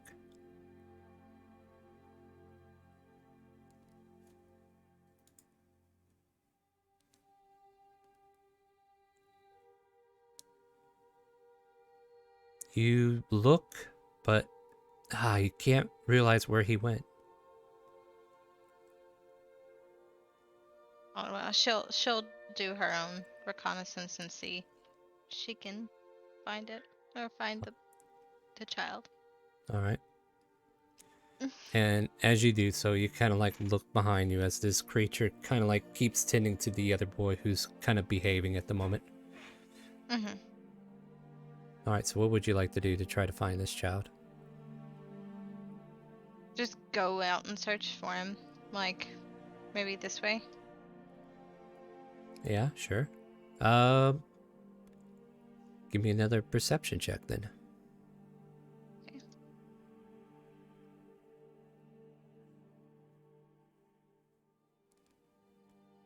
Nice. As you go searching for him further in, after, leaving where you're at, you locate him in a nearby candy stall. I approach. The kid looks at you with a scared look in his eyes. I saw you run away. He snapped at me. Wouldn't you? No. He was quite sorry that he done that to you, and he asked me to come look for you. I guess he's wanting to say sorry. Are you sure? Mm-hmm. You seem really attached to that she ball. Go ahead, sorry. She nods and she holds out her hand. That way he could take it so she can lead him back. All right. He takes your hand and he follows you back. We go back to the weird looking beast. He purrs happily as you approach, and I am so grateful that you brought him back. My goodness, it had me worried because it was not long ago my very own cub vanished. Kind of like looks sorrowful for a moment. And he kind of like pats the boy with one of his tentacles on the head and pats him gently. I'm sorry, child. That ball is very important to me. She She nods at the little boy, saying, "I told you so." She'll release his hand. Okay, the boy returns to his stead, and the creature still looks at you and thanks. And then it speaks in Elvish. You have my thanks. No problem.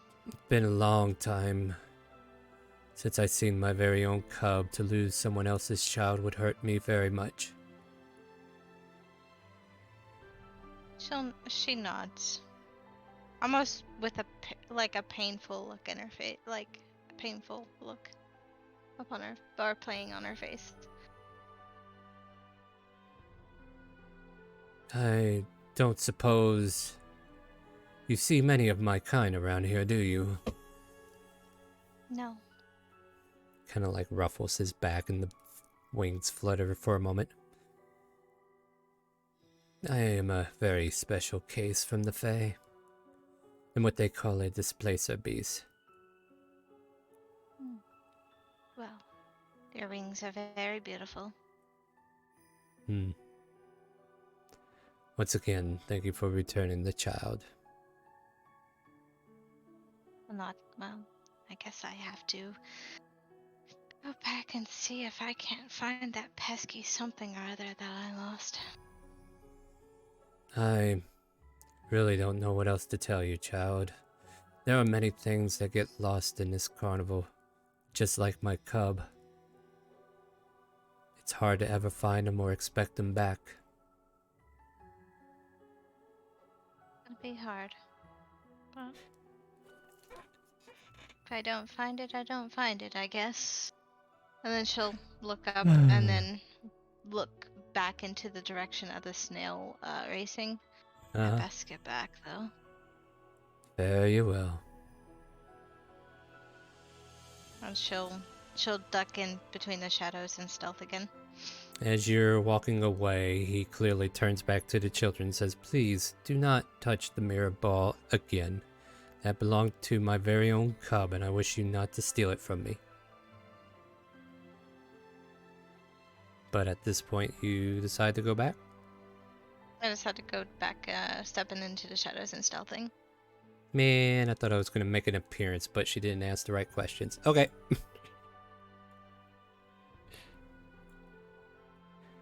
You return to the shadows.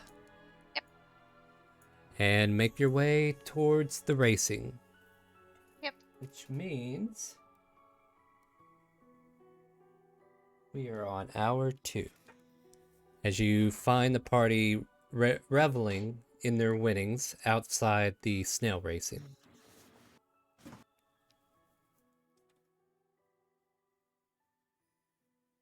You are all kind of reunited, though she's still stealth, I guess.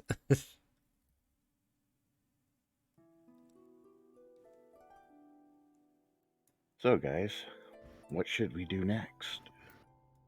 We should probably go find that one lady person. Who was she? The mean one that calls me trash can? Probably. Yeah, that one. Yeah, I don't know if she did either. Maybe I when didn't you tell you guys by name. you know what? Here's what I'm learning already. Like anything important that she's gonna learn is gonna be lost anyway, so she doesn't even bother. Yep. Like I was dancing around that whole situation with the anyway. Continue. I can't tell you how to play this game. What else? Well, do you reveal yourself because they're looking for you now? Just gonna peek in behind the trash can, and then lightly flick him on the, I guess, back. Ting. There she is. I'm gonna spin There around she and is. look. Yep. And there she is. Oh, mean lady. Not mean. Perhaps you all should learn each other's names at this point and maybe tell the audience what character you look like and what you're playing as. Mhm. Because if you I'll don't go make the first. introduction, yeah, I'm about to say, if you don't make the introduction RP, then you don't exist. No, I'm just kidding. Go ahead. Well, I suppose I should tell y'all my name since we're gonna be together and all, huh? My name's Remy. Pleasure to meet you, Remy. I am Jack. And Remy is a female drow that is 5'7" tall. She has grayish skin covered by dark clothing. She has pale blue eyes, always has a painful look upon her face when you see it, if you see it. Her hair is long, waist length, and it is whitish / silvered in color. And Jack, since you introduced yourself second, why don't you tell everybody about your character? All right. Jack is a 7'6", 300-pound Goliath, and he has gray skin. And... That's probably another reason you didn't win the race. right. Has gray skin and golden eyes. He is a paladin, and he's a knight. All right, who's next? It's Tuvek. I'm Tuvek, and you'd see Warforged with copper's tone like metal, bit of moss growing on his shoulders. 5'11", with bluish lights for eyes. Nice. What class you playing? Fighter. Nice. And then Andromeda. Oh, hi, I'm Andromeda. As she's just running up to Remy, you see a 6'1". You heard me right, 6'1". An Amazonian. Continue. You're a 12-pound, 18-year-old, clearly dressed in furs and whatever else she could scrounge together. As clothing, has a strange insignia on her, on a necklace around her neck. Clearly druidic in nature. This, I guess I added that in. The symbol is of a fire in a circle, off wildfire. All She right. has always has a look of childlike glee. Definitely Some the reason. place to be, right? And not to mention we're all easily amused right now. All right, so you're all back together. Is there anywhere else you guys would like to go as a party?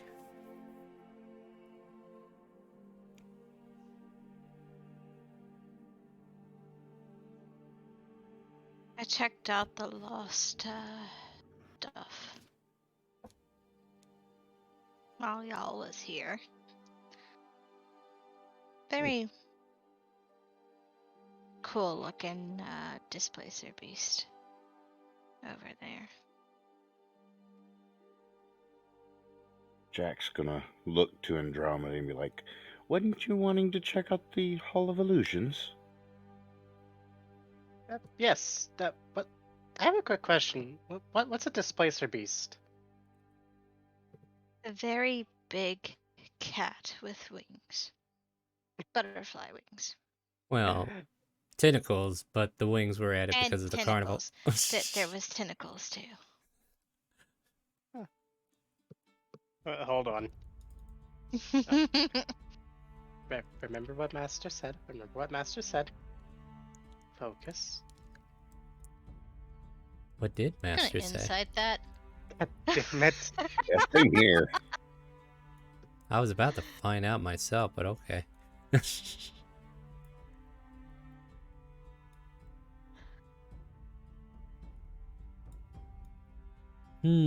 Are they about to burn down this carnival?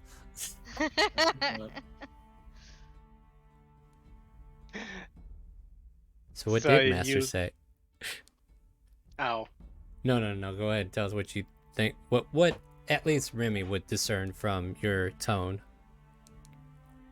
Remy would discern that given her immediate jumping and immediately just starting to say that, you get the feeling that she may have had issues with focusing. Ah, very attention disoriented. Yes. They are a Ow. dystopia to ourselves.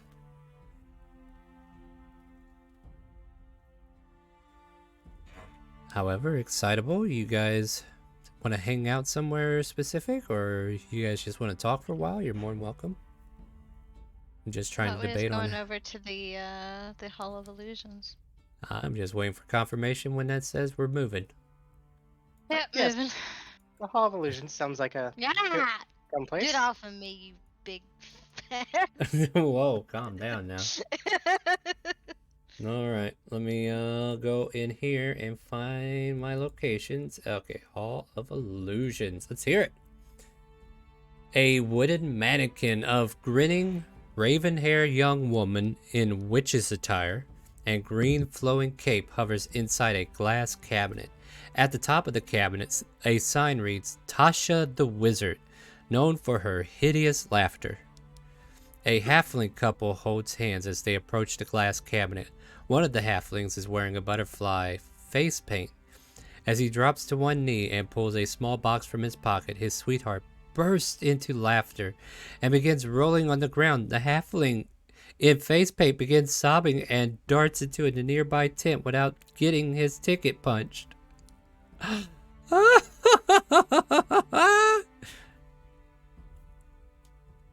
like that lady.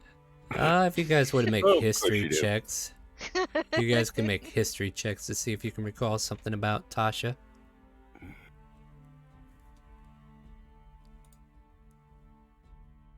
Jack, no. Everybody else paid attention in school, it seems, except for Tuvok, too. It's alright, you two were out. Dramina and Remy. You recall that Tasha was one of the names reputedly used by Igwivel, the Witch Queen, a legendary archmage. And, are you guys coming closer to the cabinet by chance? As you watch this halfling laughing on the ground? Andromeda's running up to it. Yep, okay. Remy would follow, actually. Yeah. So would Jack. Yeah, Tuvok as well? I'm gonna take like a few steps. I'm just gonna kind of look, not get too close. Wow, you're being super passive, buddy. Alright, everybody but Tuvok make wisdom saving throws. I'm good at these. Sure? Maybe. Sure. Okay. Nothing happens to him. So as far as you know, Tuvok, it seems safe. Quit being scared, trash can. Get up here. Mean lady. Gonna take another few steps closer. Alright, go ahead and roll a wisdom saving throw now. Uh-oh. I'm negative in that. Nothing happens. You are Awesome. more willful than is necessary. And let's see here. So if the characters approach it, read the following. Box aloud. I did that. What's next? Large tent is paint. Okay, after recovering the blah blah blah. The halfling paint is okay. They're telling me names now. Whoopie doo dah day. So apparently this guy was trying to propose to his sweetheart and she fell under a spell and started laughing. If so, like, Ruben ran in without getting his ticket punch, but you guys can decide what you want to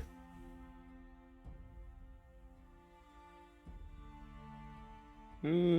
Jack will go into the Hall of Illusions. So you getting your ticket punch, right? Yep.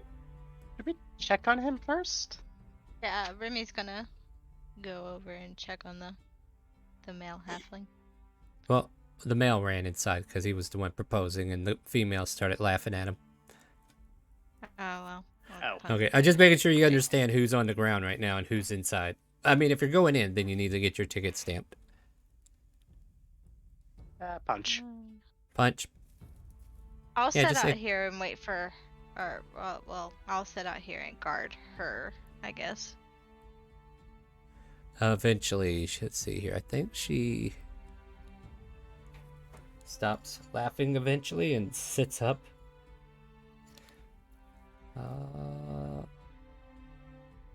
Come on, give me the rest of the information. After recovering from the spell, they remain outside the tent and they call out for Reuben, hoping he will turn. Reuben! Reuben, come back out! I It's didn't. inside. I know, but Reuben, I'm not going in there. Well, surely Reuben? my acquaintances will find him. Did all the rest of you go in or just those two? Oh, I was standing outside watching these two talk. Alright, so if you go in, you'll take a ticket punch and just kind of like note how many ticket punch you have, and I think when you get to 8, the ticket's done. I'll read up on it sooner or later here. So, the veil between the material plane and Feywild, blah blah blah. Alright. Okay. Just trying to find stuff that it wants me to read out loud. Didn't find a damn thing. Thank you for that.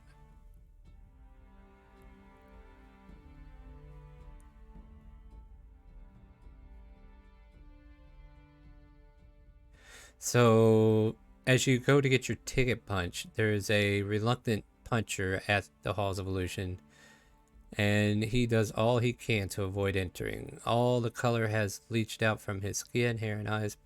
Wait, hold on, what? Doesn't make any sense. Let me pull up.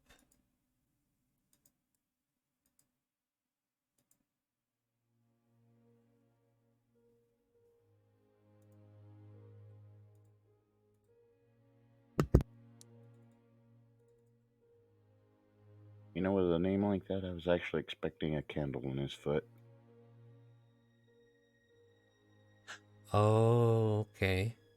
So he kind of like mimes to you to hand the ticket over, and then he'll punch it for you. Jack does so. Yep. Assuming you both do, yeah, you are able to enter at this point. When, let's see here.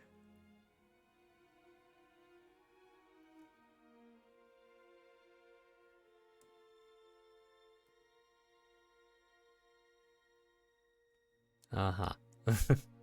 We're probably never going to explore this storyline.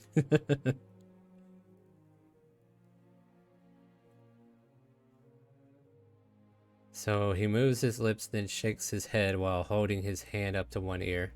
He might bob his head. Yeah, just tell me to mime things, but... Okay.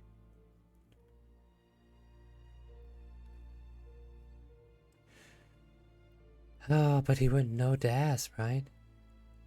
So, alright, inside the Halls of Illusions. Okay, I'm sorry this is taking me a bit because, you know, like modules, you can't figure out what you need to read before the game starts.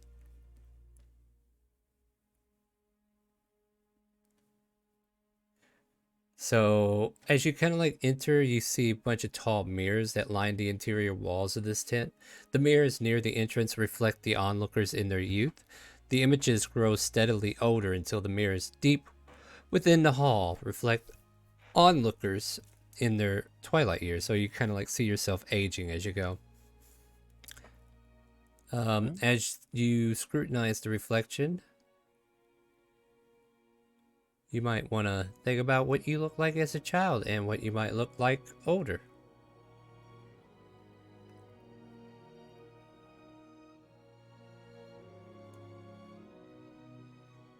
But you are chasing after Reuben. Here we go, finally. Yeah, you did see like the ticket stamper's shop, but he doesn't follow them inside. So if you're going in there looking for him, give me a perception check, you two.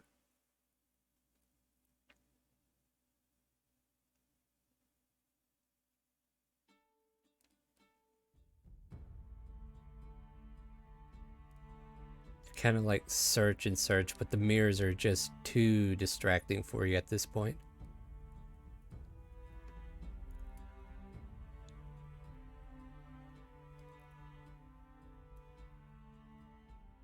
Hey, But yeah, you see all these mirrors, and there's still more places you could probably look if you want to get further in. yeah. As Andromeda's trying to keep herself focused. Forward, yes. All right, so yeah, as a minute passes and you haven't found them, I'm allowed to give you another shot at it. All right, real quick before you roll. If you want, you can give one person advantage if you want to do that. I'll give Andromeda for advantage. All right, sounds good to me. Hey, didn't even need it. So after spending a couple minutes looking through here, you finally find this gentleman kind of like looking in front of a mirror, and the halfling is gazing worriedly into a mirror, and a little girl in a pig mask can be seen in the pane, whispering to the halfling's youthful reflection. As soon as you guys kind of like make yourself known, the girl turns and disappears.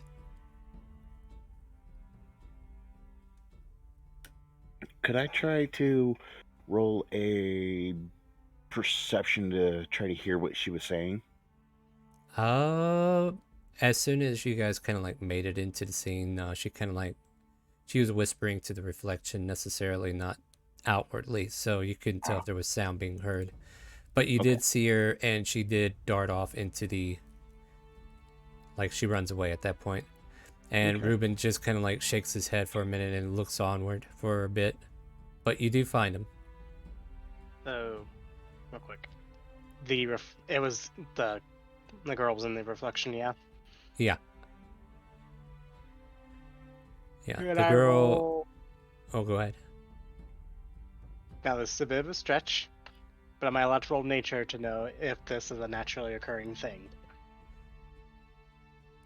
I don't think you're allowed to roll anything like that. This whole place is weird. Yeah, worth a try. Yeah, I don't think this is a nature check. I don't think she's made out of trees. But Ruben's there to talk to you guys. Like, you don't need to leave him waiting. So Jack is going to try to persuade Ruben to. Well, what are you asking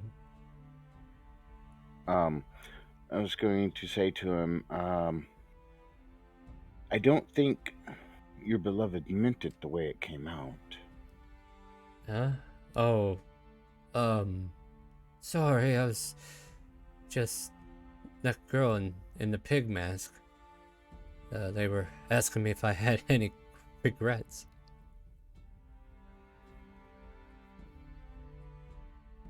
She sounds to be a bit of a swine. Yeah, that does sound pretty far-fetched, but and she said like if I did, all I had to do was follow her. Well, did you? I don't know how I can. I mean, I should probably go back out there and check on her. Yeah, but she was laughing. I don't know if I could go back out there, guys. I don't know. I just don't know. I Oh, think it's stronger than you give yourself credit for. Now I need a persuasion check. That's what I was waiting on. Yeah, it is what it is. I mean, I mean, if I was stronger than that, then I wouldn't have ran away from being rejected, would I? Everyone runs away from rejection once in a while.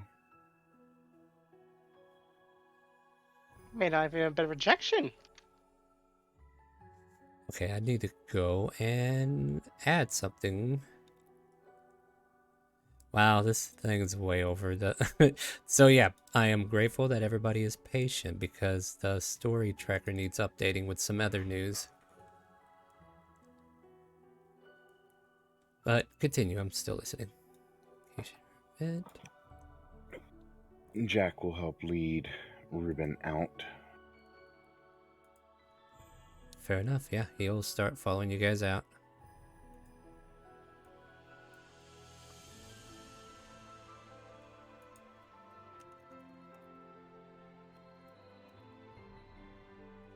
See here, that was you and you. Alright, cool. That information has been saved. Saving my game progress, guys. Alright, so Ruben just kind of like slowly comes out of here, and now I gotta see what happens when the couple reunites. Alright, I'm so out here with the chick. yeah, so Ween tells you that, you know, she's like, I didn't mean to do that to Ruben. Oh, I hope he's okay. Oh, and you guys are kind of like out here He for a was couple crying. minutes, right? Mm-hmm. I don't know what came over me. Like, I got next to this case, and then as soon as he did that, I just fell on the floor laughing, and I'm so embarrassed.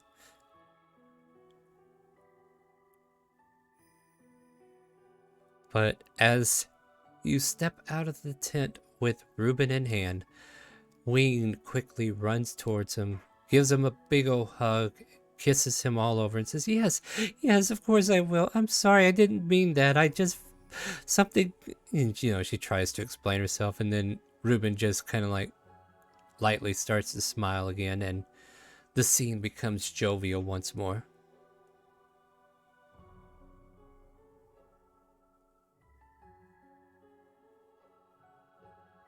The guy behind the ticket booth kind of like puts his hands in the air and does a little "oh" kind of thing, but he doesn't say anything. He just does a little swoon motion.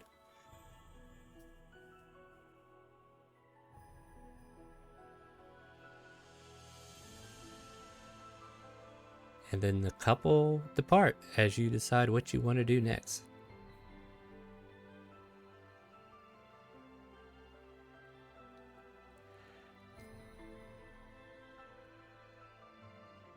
So, guys, Dang, what should we do now? We're a quiet bunch, huh? You sure are. You know what? I bet I know how to fix this. Let's do this. Let's take a break. How's that sound? That sounds Yeah. good. I could use some food. yeah. You guys get you something to drink, lighten up a little bit. I know it's a little difficult for me to kind of like mush through this and expect you to be on a high energy rate with me, but we'll get back to it here in a minute. So we're gonna go ahead and take a 10-minute break at the most. Check out Raid Shadow Legends for me, guys. We just need to finish up that promotion. If you haven't done it yet, if you have an extra toaster or a phone laying around, download the game on there. Use this link, and once you complete the tutorial, you'll be a big help to us. But yeah, check out this commercial. You really think you can train me to be a 6-star? 6-star? I think it. Oh, I can't. No, do it again. Keep your shield up. Come on. I'm ready. Okay, tomorrow we talk about tactics. Over 400 champions and Death Knight.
All right, my friends, we are slowly coming back from our break here as we are still in hour 2 and we're deciding where to go next. Now that we've had our drinks to liven our moods and get our caffeine going, where would you guys like to go? And they instantly forgot what they talked about. Yeah, I'm thinking Mystery Mine, maybe. Well, we can go to Mystery Mine and then work our way back around. Right. Yeah. All right, so you What do guys y'all think?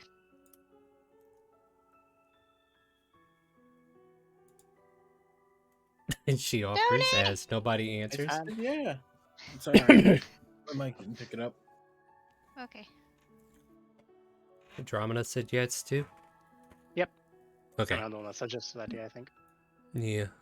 All right, so go ahead and move your tokens down there, and I'll go ahead and start describing what we see as we move down here. Let's see, I'm trying to move. What did I do? That's hilarious. All right. Mystery Mine, there it is. Propelled by magic, mine carts laden the fairgoers trundle into an opening carved like a dragon's mouth. The carts reappear moments later on the far side of the attraction, the passengers expressing a mixture of bewilderment, fear, and excitement. Near the entrance, a male dwarf dressed like a wizard shouts, "Unlock the mysteries of your mind and the mystery in the mystery mine." He has a bushy eyebrows, wears a pointy hat, and holds a large clockwork contraption like a giant eye.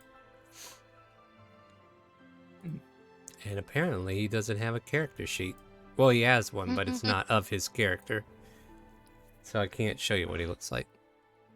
So yeah. Let's see here. The ride costs 1 ticket punch, and Sefixo has to stamp it for you. I'll get on. Yep. All right. So yeah, go ahead and mark somewhere that you take a punch on your card, and he beckons you towards an all-seeing eye contraption, and asks you to take a look into it.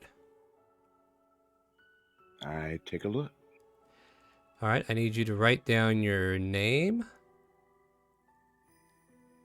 Okay, and a name of a creature that you fear. Or hold on. Better yet, I think I remember how I did this. Let me open up my notepad. So you tell me a creature that you fear. You could. Should we do this in whispers? I think we should. All right. So basically, everybody getting on the cart, you will whisper me a creature that your character now is scared of.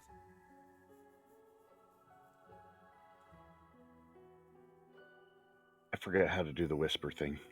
Flash W. Ah, got it. Okay.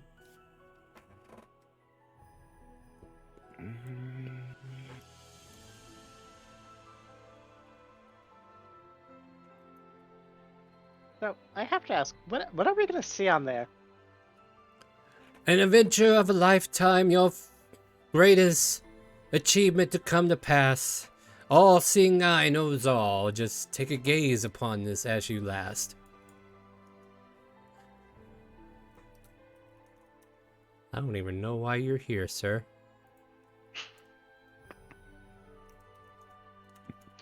So, Remy and Tuvok, what do you got for me? Whisper that when you get it. Yeah.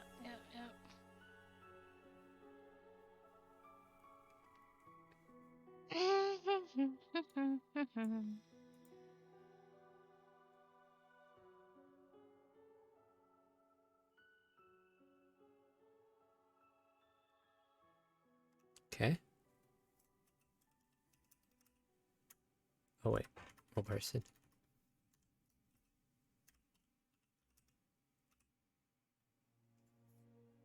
I also get my ticket punched. Yep. And Tuvok. Oh, he's gonna stand outside. Wow, you are such a No, passive player. trash can. What? Jeez. I'm- I was gonna see if I could roll to see if he'd wander off.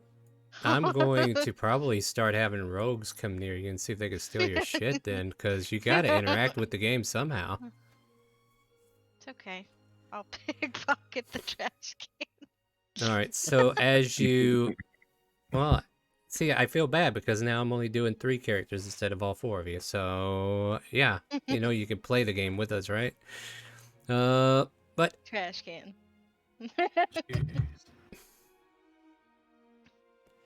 So as you all finish looking at the looking eye and Trash Can heads by the door and waits,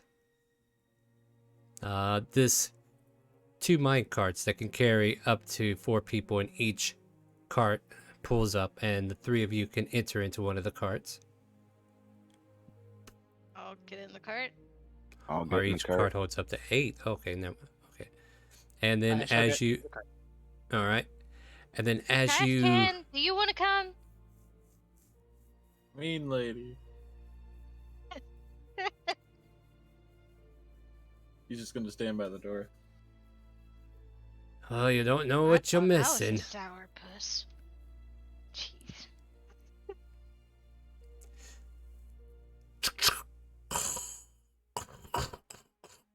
And you guys start to go through the mouth of the dragon.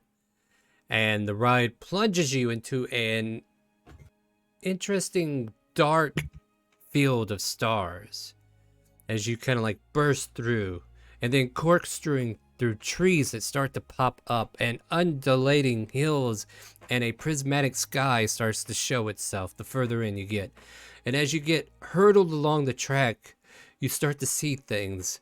Jack, out of the corner of your eye, there's this pixie that's kind of like dancing dangerously towards your face as if it's ready to cut you. It looks just like Pickle. No. And I tried to swat at it. and it just grows angrier. It's like a hummingbird. It just flutters even faster and comes with this buzzing noise. And you can't seem to swat at it because you're buckled into the cart. And as you kind of like take a quick dive as this thing starts to appear out of the corner of your eye, next up you see out of the corner of yours a giant mammoth Andromeda just kind of like stampeding, coming towards the cart. It's about ready to step on top of you, and it comes right there and Andromeda screams and throws herself into whoever is Oh. nearby. go ahead and make wisdom saves as I go through with your character here, and I can see how scared you get. Yep. Gets petrified. Terrified? Yep. Andromeda's terrified? Yeah. If the illusion... Oh, I should have... Okay. Okay. No, that's fair. You know what? Yeah, that makes it even more fair for me.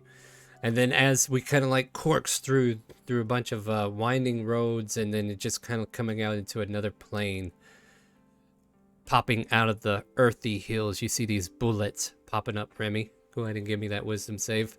And they seem to be staring, trying to get into your vision range, trying to make you look at them. I almost hit initiative. She's ready to roll, guys. Good. Yep. And all 3 of you start screaming as you deal with your fears. I hung on to Andromeda. Jack is holding on to Remy.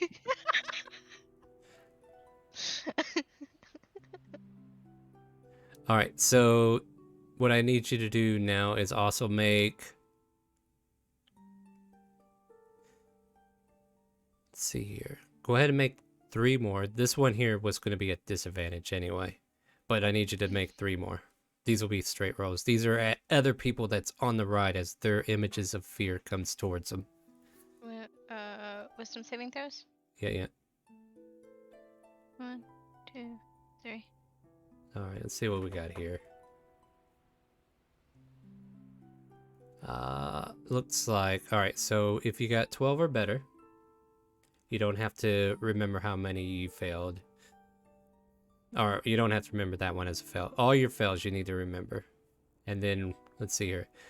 Keep track of how many of these saving throws you failed. So, like, you failed the initial one, and then however many you failed here recently with those other 3. As you see, like, what looks like giant dragons breathing fire point blank. A giant eagle swooping down, clawing towards shoulders. Just all kinds of random nonsense that you can see. Skeletons popping out of the ground, reaching out and throwing their hands across everybody's eyes as they pass through. It's just a whole scene of very scary events. Did any of you fail 3 or more times? I failed 4. I Roll failed me a 3 D- times. Yeah, okay, roll me a d8.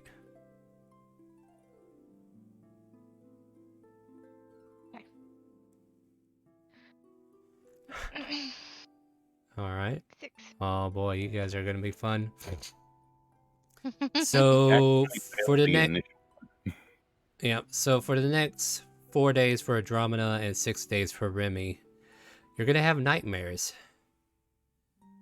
And until the nightmare's end, the character must succeed a wisdom saving throw after finishing a long rest or gain 1 to 3 levels of exhaustion. Jeez. Yeah, That wow, ain't that's friendly. no, that's not. So I'm gonna go ahead and make note of this real quick. I made note. Yeah, so Andromeda and Remy. Boy, you are the pair of pairs. I know, right? Like, I got you down for another one, too. Alright, let's see if I can fix this thing. Let's see here. I guess this would be the mystery mine.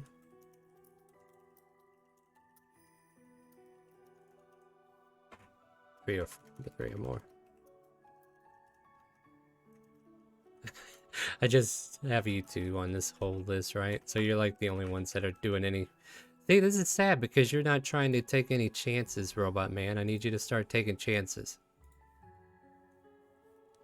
Alright, so as they all come out, 2 of them are clearly still brave of like a fearful look in their eyes. It almost looks painful to look at Remy's face. Now, to keep in mind though, it was still fun. Just scary.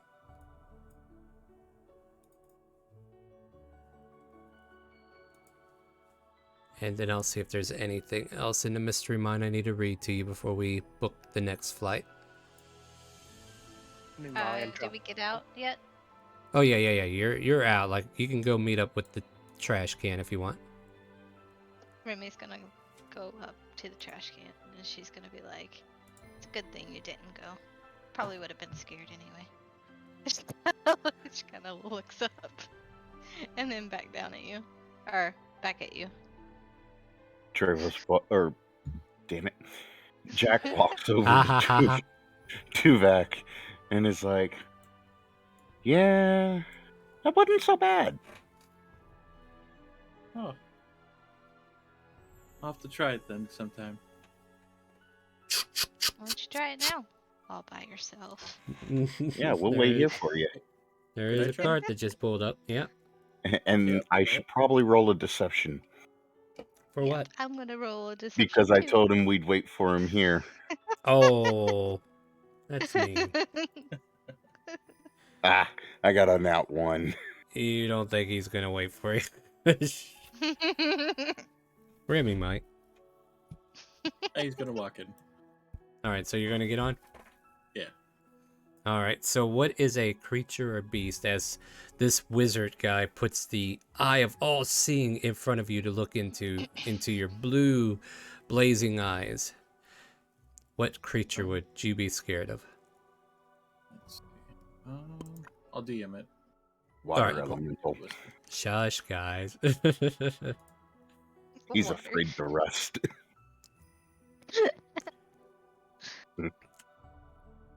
You guys gonna take on the goat market? Is that what I'm seeing, Dravos? Sorry, I had a chance to look at my Discord for a second there.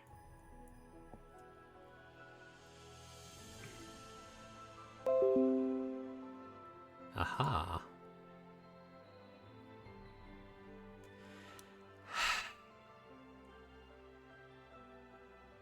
Did you send me? Yeah, there it is. All right, cool. Okay, yeah, yours is going to be a lot of fun.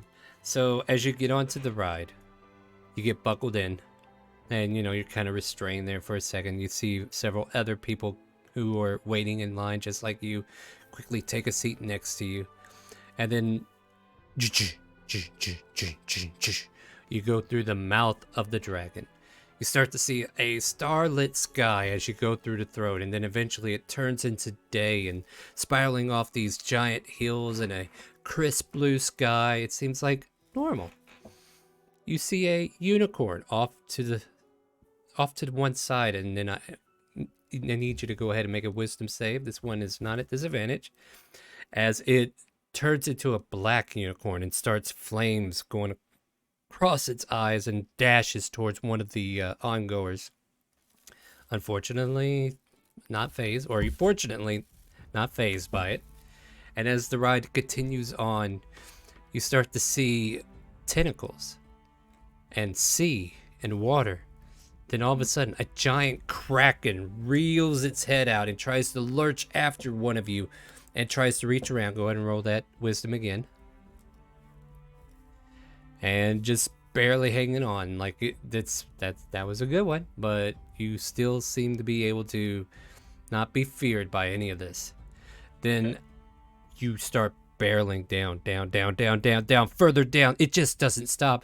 And one of the people are screaming because they're having a nightmare of an endless fall. And it just keeps going for a moment. Go ahead and make another wisdom save. Damn. She's walking out of here just fine, guys. And then as soon as you get leveled off again, there's a giant eye that opens right there in front of you.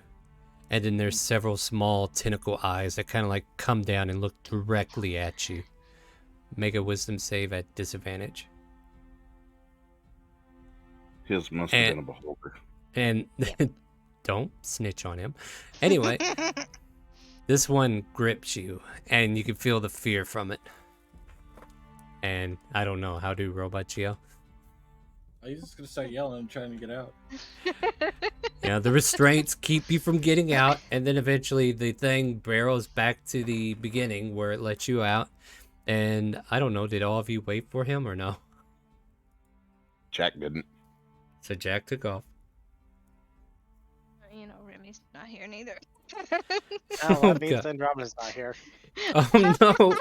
And Tuvok, as soon as you make it to the end, your party has left you behind. Huh. They're not too far. They're not too far.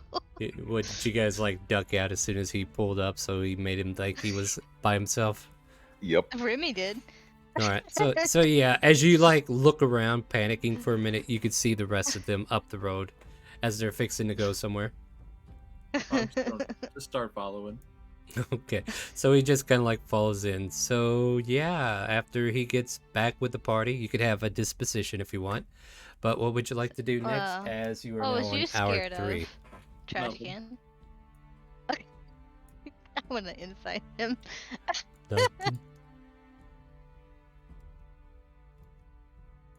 Welcome back, Nameless. Mm. If you want to join, Nameless, I can get you your character sheet if you could start on it if you want. Yeah, Nameless, you piece of shit. I mean, Ah, I love come you, on buddy. now. See, this is why we can't. This is, you know what? Saturday is not going to be family friendly because of that too.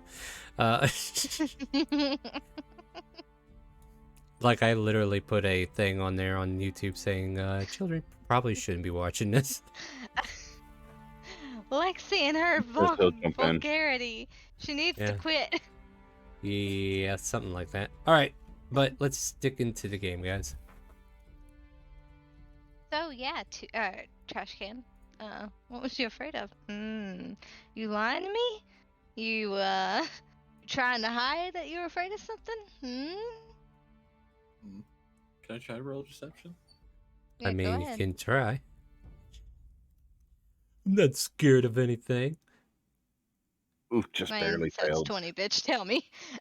Ah. So no, the thing is, you catch him in a lie. Ain't scared of anything. Clearly lying to you. What did you see? She kind of gets up to your face. I'm gonna lean back a bit.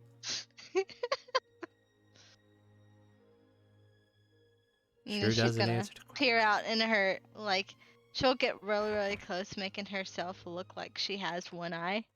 Like, gazing at you. Stares at you with one eye open. He's gonna just say beholder and kind of take a step back. She kind of goes, that's what I thought. And then she flings her hair and follows Jack. And Jack away turns they to go. Remy. So, what were you scared of? None of your business. She kind of shifts her eyes. Wow. I ain't telling if you don't tell. I'll tell. Mine was pixies. What? Yeah, they're so Oh, little. I'm afraid I'm gonna step on them by accident. he probably wouldn't even know what mine is. Have you ever had the term, heard the term land shark? Oh, you mean bullets? She kind of visibly shivers.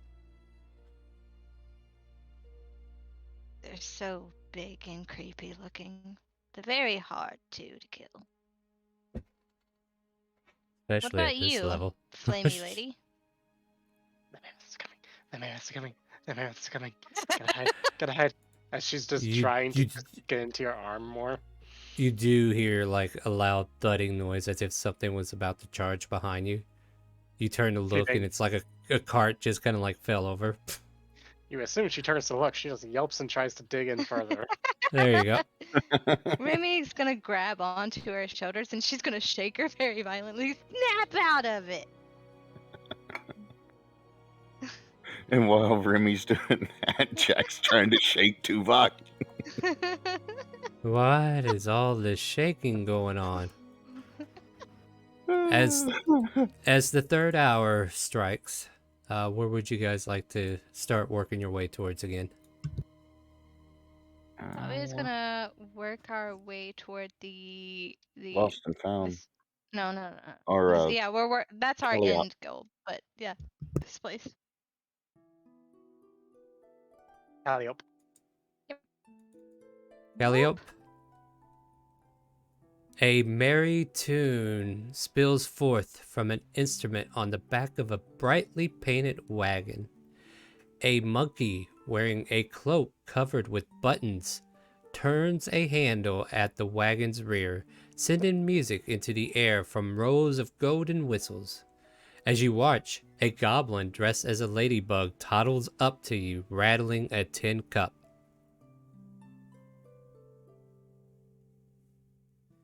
And Jack's yeah, gonna it's a very happy melodic tune here. Jack's gonna drop 2 silver into the cup. Okay. Remy drop a gold, or yeah, she'll drop her a silver, also. Tuvok will drop 1. Andromeda will drop a gold. Nice, trying to outstage us. Let's see. Hold on. I gotta get something straight here. I'm trying to figure out who's doing what. Not you guys, but on my end. So the monkey turns the handle of a piano roll and punch holes in the roll of the parchment provide the melody. Okay. Uh-huh. Uh-huh. What the hell am I reading here? Even I'm confused by this. So the monkey says to you, "Spare a button, if you please. I'll sew it next to all of these. I offer nothing in its place besides a smile upon my face."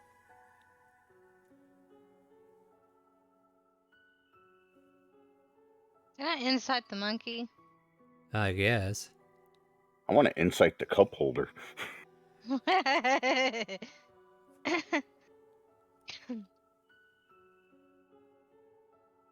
Damn, Jack. I finally get in that 20. He really likes buttons, guys.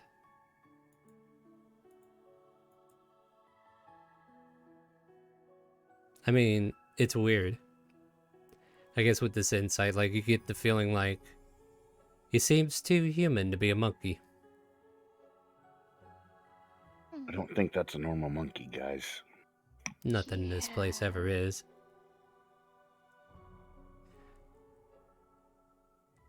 But, yeah. And he speaks that in common to you guys. So if I'm you can gonna spare ask the monkey. Is he a human? Hold on, I'll see if he's able to talk about it.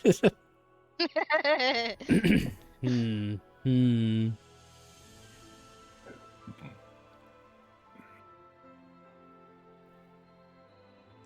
Okay, Well, I think okay, yeah. Jack has lost it.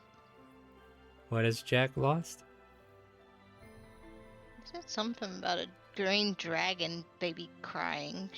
I don't know. He does. He's not even paying attention properly. There was no like they entered into the mouth of a dragon.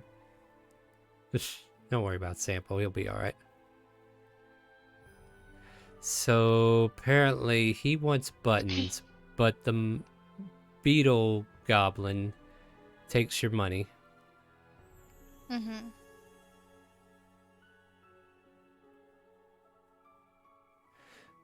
As far as him wanting to talk about it, it doesn't say one way or another if he wants to. Mm-hmm. So I guess I'll just take it into my own hands and be like, I don't want to talk about that. It's the buttons I need, and that's what's that. Hi, Nameless. Hey. Hello.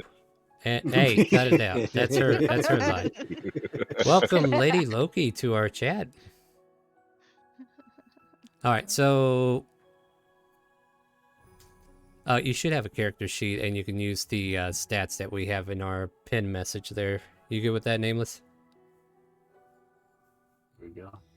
And you can kind of like go ahead and flesh it out. We're reaching the end of the session, though. Awesome. Yep. So yeah, he just doesn't seem to want to talk about that, but he is seeming to want to try to get a button from you if he can.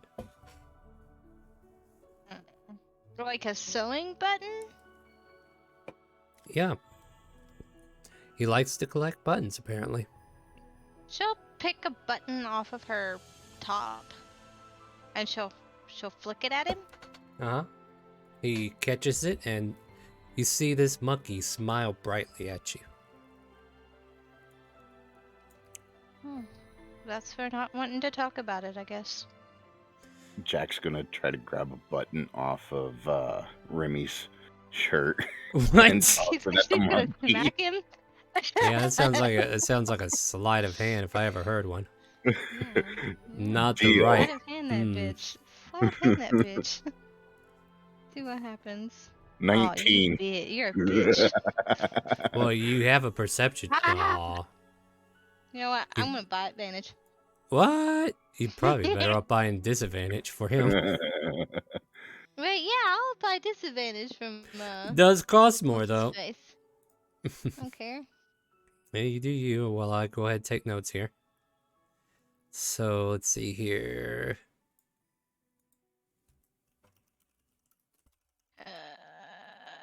Jack. There you go, Jack. Oh wow, she's got the clusters. Reroll.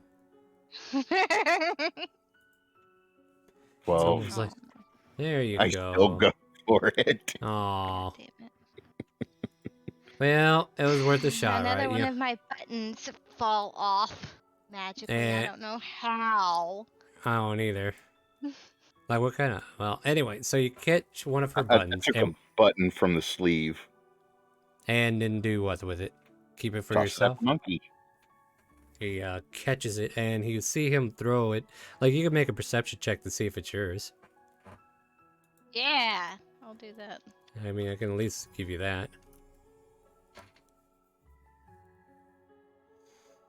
That looks You got a good awfully perception, though. familiar. Yeah, that looked awfully familiar. You're like, hey, wait a minute. And then you I kind of didn't like check your shirt, give- right? I didn't give you two. Yeah, I'm gonna check my shirt. That's so mediocre. No. Use the stat thing in the pin message on Wednesday. I got you. Like you copy paste that. Oh, that's too bad though. That 18. Yeah, it's a reroll. just do the stat thing that we got. Jesus, 3 10s and a 9. Mhm. Holy cow. But what are we doing? I need. What am I waiting on? I forgot. Oh yeah. That's your button. Okay, you gotta use those. Motherfucker. Yep. She's gonna look at Jack. Did you take my button? No? Deception. Insight. With disadvantage, she's already onto you. Yeah, insight. He gets a 5. You Oh, get a boy. 6. You still succeed. And with that, that son of a bitch.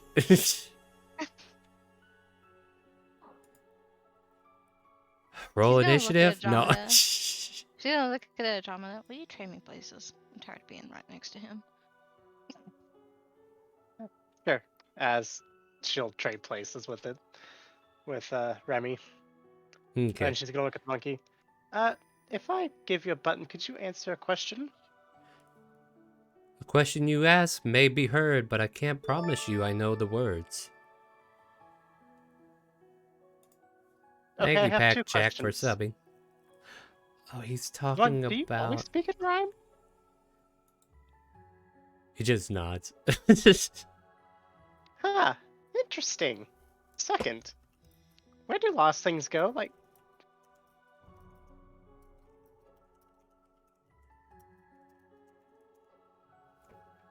Where do lost things go, you wonder why? Why, anywhere but here underneath this wondrous sky.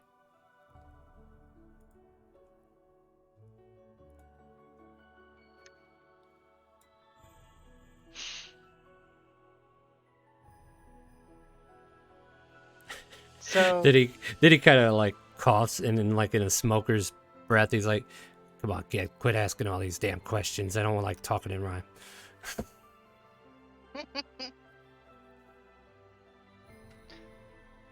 So if they're not under this sky, are they under a different one? All right, kid, I'm gonna have to ask you to leave. I can't keep answering these goddamn questions all day. I gotta stay in character, you know? But I just want to know. A spare button, if you please. I'll sew it next to all of these. I offer nothing in its place. Besides a smile upon my face.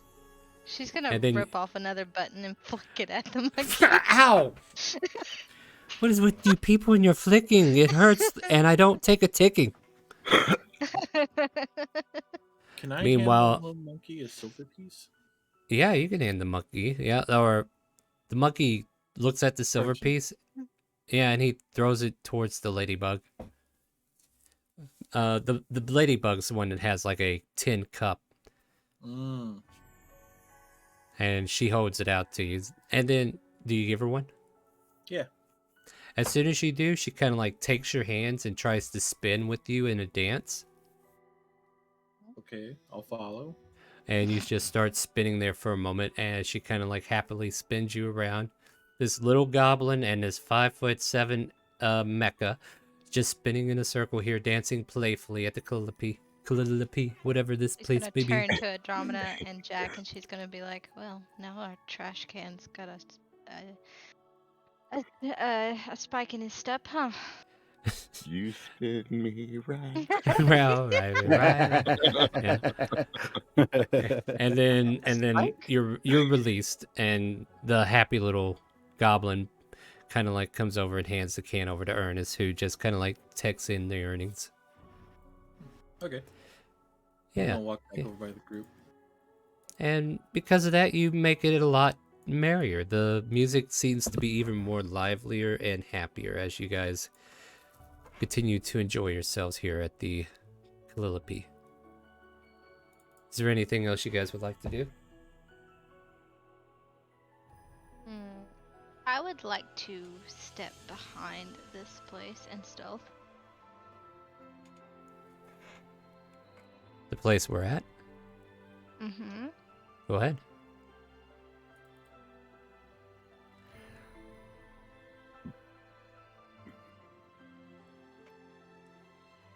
I'm gonna sneakily go over here to intercept the trash can because I'm trying to scare him. Oh, Well, okay, trash can, make a perception check. Dang it. Okay, hold on. Perception. Oh. Do not see it coming. You're still I- spinning. I jump out and I yell.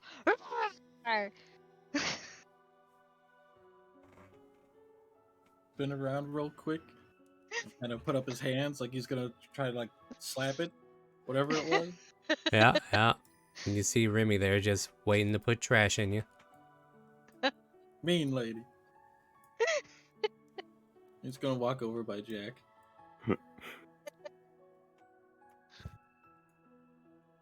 And I'm gonna make my way over here.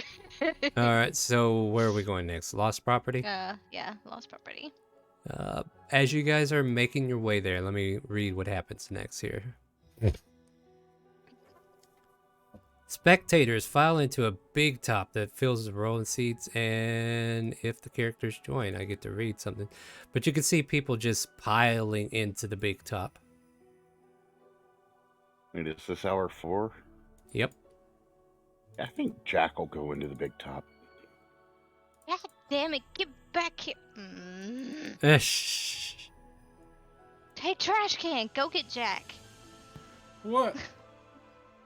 He'll put his head down and go walk to Jack. Try to find him. Okay, bye. Are we splitting the party again? Maybe? You're an asshole, wanna you know that? shoot- I kinda Well, wanna it is shoot on the Jack way in to the the lost ass. and found. Yeah, but another hour goes by regardless. Alright, so I will say first, though, that Tuvok catches up to Jack. Yeah, Lady the Loki knows what's going on. Don't split the party. Give your DM a headache, he's just going to kill you. Yeah, Jack, get back over here. What are you, Go what are you to going to do? the big top Alright, later. Tuvok and Jack, you're up. Like, what are you guys doing?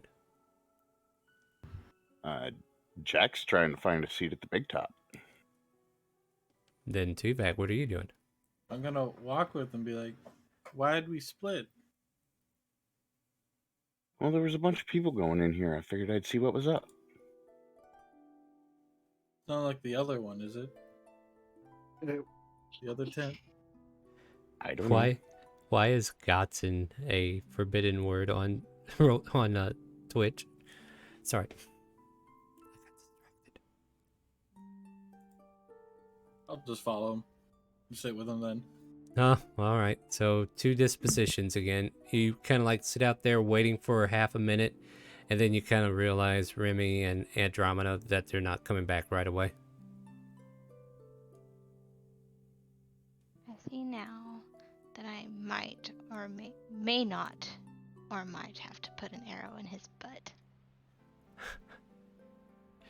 I mean, aren't there other... No, I'd rather you not do that. That might be a better idea. My bees. So, going back to the lost property, because Yeah. I'm going to make them wait. Yeah. The displacer beast that was seen before, I don't know, do you want a description here again? I can give you it. But Yeah, do it for Andromeda. She might yeah, wanna yeah. So hear it. outside of the lost property is this large feline creature with midnight blue fur. It has a pair of tentacles extending from its shoulders and wears fake butterfly wings. Hanging from its collar is a small wooden keg. The creature is currently kind of like roughhousing with these two young boys. And one of the boys squeal, "Again, Durla, again," while the other kind of like hangs onto the creature's neck. So it seems like they gotten back to having fun again. Ah, I see you have returned. And this is in Elvish to Remy. So if you don't know Elvish, you don't know what was said. It seems to mutter words towards Remy as it acknowledges her presence. He kind of nods and says, I kind of want to talk to you about your cub.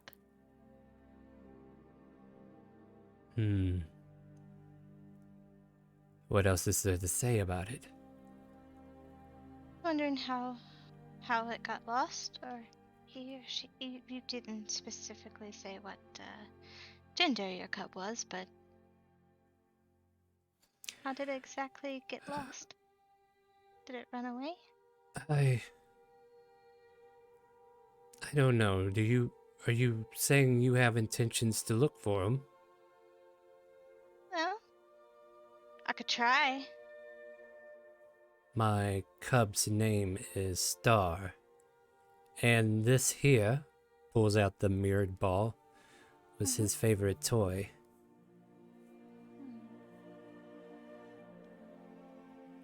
Does he look like you? Mostly.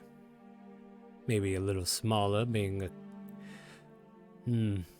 It's been a while. How long ago?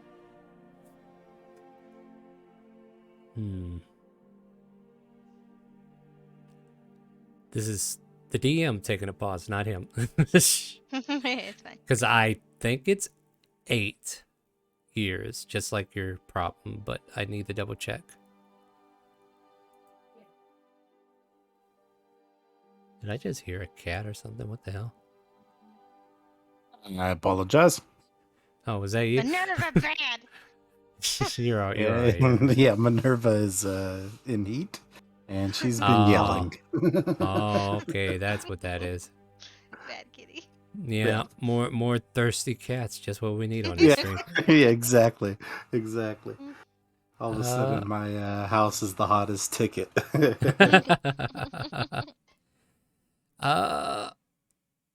So I'm trying to remember. I thought I read this somewhere, but it's not telling me the exact information here up front. Like it should. Oh, this is the problem with these kind of games. All right, let me see if it's in his bio somewhere. That's the only other place I can look, I guess. Like they got information like scattered in different locations, and sometimes it's never where I think it is.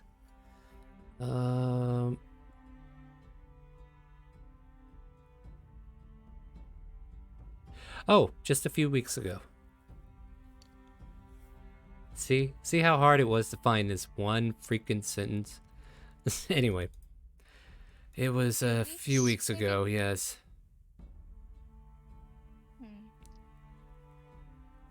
Wonder. Andromeda?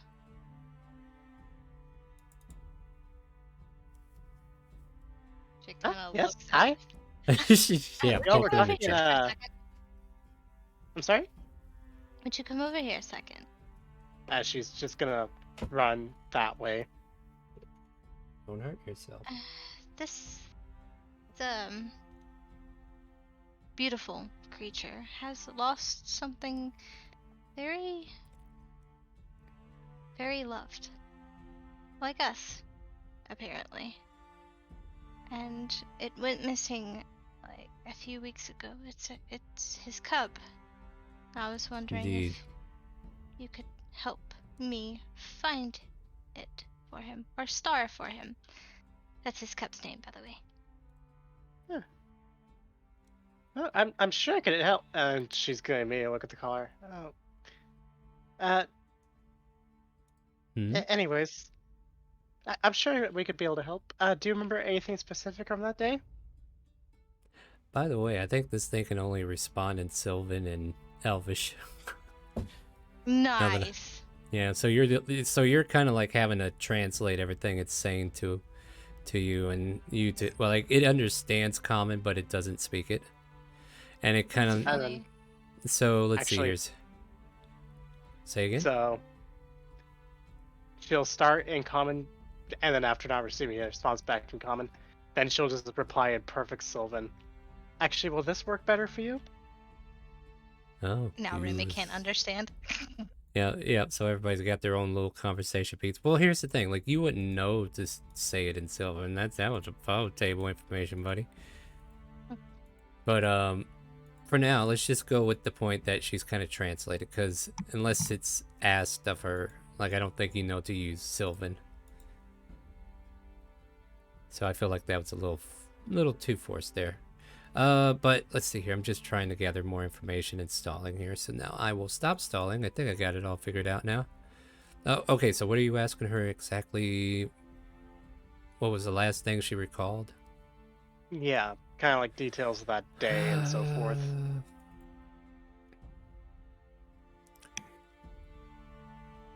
it was a day like any other day, except her cub wasn't, or his.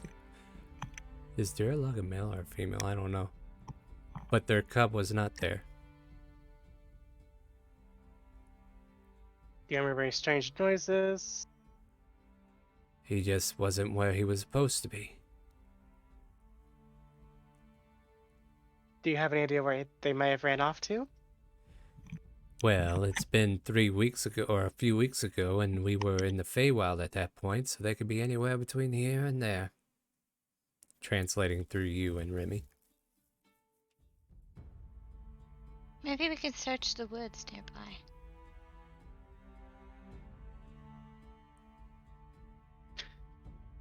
What would it be to see if Andromeda remembers anything of the Feywild, or knows anything of the Feywild from a druidic background? Probably a knowledge check. I don't know about that. Like, what exactly about the Feywild? Like, knowing anything about the Feywild might still be like seeming information. Like, what exactly are you reaching for? Like, more or less just in what areas portals tend to pop up in, and then just general information about it. I mean, it's generally known that there's a portal somewhere nearby, but it's kept secret. That's how they get here.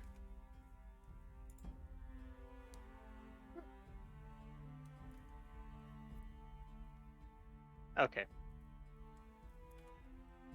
Okay, I'm gonna go back and look in here and try to read some more and see if I can't figure out anything else to give you.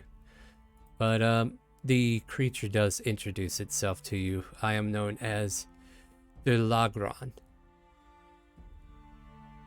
Or Oh, however that I sounds say like a it. male name. It is, and so Durlagron. I guess it's how it's actually spelled. There's actually a pronunciation thing I should probably look at, but I'm going to butcher it anyway, because F you. That's why I make my names easy. About time. So then Star can't butcher them. I don't know, Jake. You keep talking that nonsense and I'll make it happen. Alright, yeah, this is a lost property. Alright, let me reopen this real quick. So, yeah, he's mining these two boys right now. And there is one of the boys comes over with a cup and fills their cup with a bit of juice from the thing around his neck. And they drink it and smile happily. Would these boys know anything about your cub? They just got here today. I doubt they would know any more than you do. Besides, they've been playing with me this entire time, and it is my duty to tend to the youth that come here. Not true. Andromeda, maybe we should start with, well, first gather up our trash can and our other friend and look the woods to see if we can't see the cub. He then nods aggressively. Yeah, that would probably be a good idea. We'll try our best to find what you lost those few weeks ago. Bows to you and nods. And I wish you well. You as well. And she'll she'll turn around and push Andromeda. Okay, go on. This way. Wait, I do have one question though. Oh, okay. Go. She then immediately turns her attention back to the collar. Are you sure you're comfortable with that on? What? There's nothing wrong with this. It's holding the bottle to my neck. Okay. It raises a... wait, hold on. Saying it to Elvish to you. So you have to translate that. He's saying that it's not doing anything besides holding the bottle to his mouth. Okay. It's just Well, its colors are kind of restrictive. He raises a paw to you, Remy. Says it's kind of hard to carry a drink whenever you don't have hands. She kind of.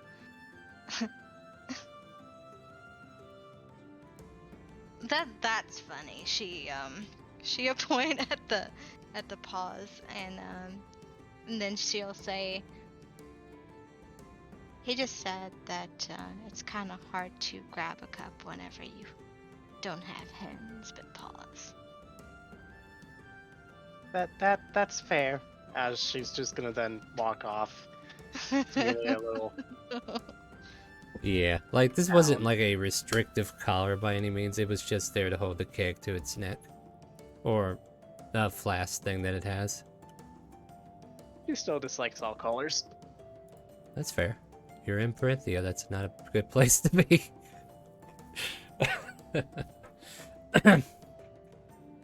Oh, wow. And meanwhile, somewhere in this carnival, some guy named Arcadian's wandering around aimlessly. Wow, I wonder what kind of loser he is.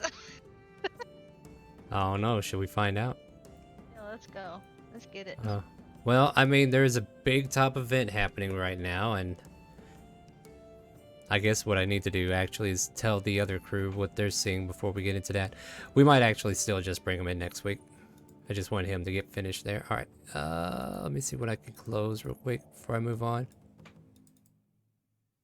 So now we have the timed event for... The lights dim and a hush falls over the crowd. A second later, a spotlight illuminates a lithe, elven figure sitting in a silver hoop, suspended above the center ring by silk ropes. The elf wears a dazzling suit of diamond-paned mirrors and a pair of butterfly wings. His scepter is topped with a spinning vane. Welcome, one and all, to this evening's extravaganza. I am Mr. Light. Prepare to be delighted. And the extravaganza burst into a cheer within the attraction's audience there. This involves several of the carnival's star performers and the attraction with Mr. Light serving as the ringmaster. Over the course of this hour, you can expect burly bugbears perform feats of strength, a mermaid serenade the audience from a clamshell bathing in a pool, the mime from the stall that you saw earlier play silent games with the audience members, and a fairy dragon with bright streamers tied to their tails performing dazzling acts of synchronized flying as a troupe of acrobats, clowns, and fire breathers parade around.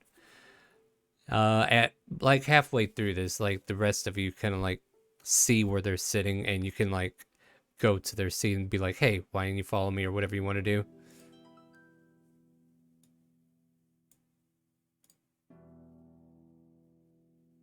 Jack This is your, cheering. yeah, this. Say again? Jack is cheering. Yep, you guys see Jack cheer, which makes it easy to find him. Tuvok's just sitting there watching. At this point, Remy and I guess Andromeda will go inside the tent. Yep, like I said, you do find your allies, or whatever they are. So, and yeah, and the carnival continues for a bit. Like, you can see these performers, and up to you if you want to go talk to them real quick. Otherwise, I'll continue with the disposition if you take a seat somewhere else. I just want to situate where you guys are. We'll try to get as close as we can to them. All right. Yeah, Jack and Tolvac, you can see the other two who are clearly... I don't know, are you guys upset with them or no? I'm upset with them.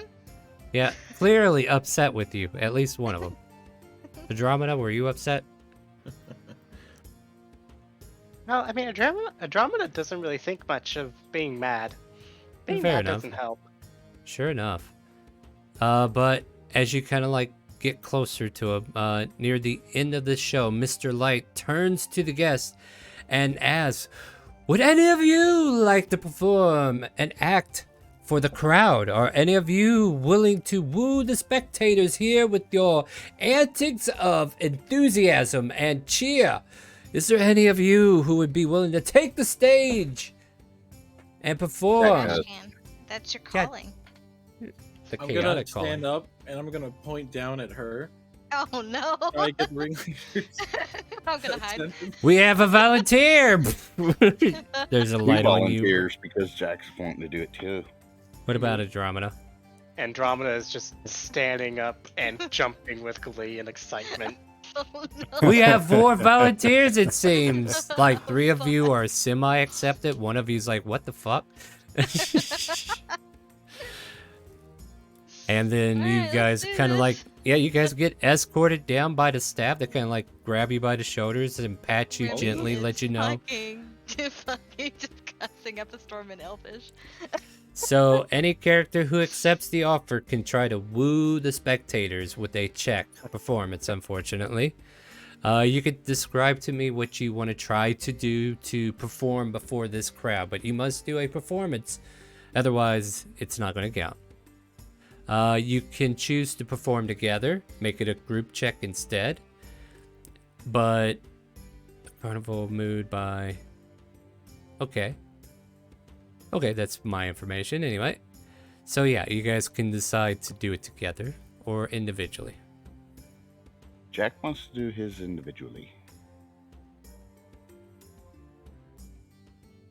We have so many loners in this party. Like, am I supposed to be here, guys? I mean, am I even here? Who am I DMing for here? I mean, this is supposed to be a party effort, not a... Andromeda, Anyway. do you want to do one together? I mean, I had an idea, but she just kind of nods vigorously. Yes. What's your idea? Well, I was a part of a druidic circle for a while, and there was a very particular ritual that involved burning something. And then they'd find out the best idea with a bunch of people in here, but we don't have to burn everything. Actually, we don't even have to burn anything. You see her kind of try to smile, but Mhm. she can't. Yeah, she can't. Fucking curse. I wonder if you can set my blades on fire and I can toss them at targets. Can you do that? I mean, anything with a bit of ingenuity and oil. I Sure. produce flame. Sure. Not magically, but I do have oil. Might work. So what about Tuvok? What are you doing? You gonna do a solo performance, or are you gonna be the target?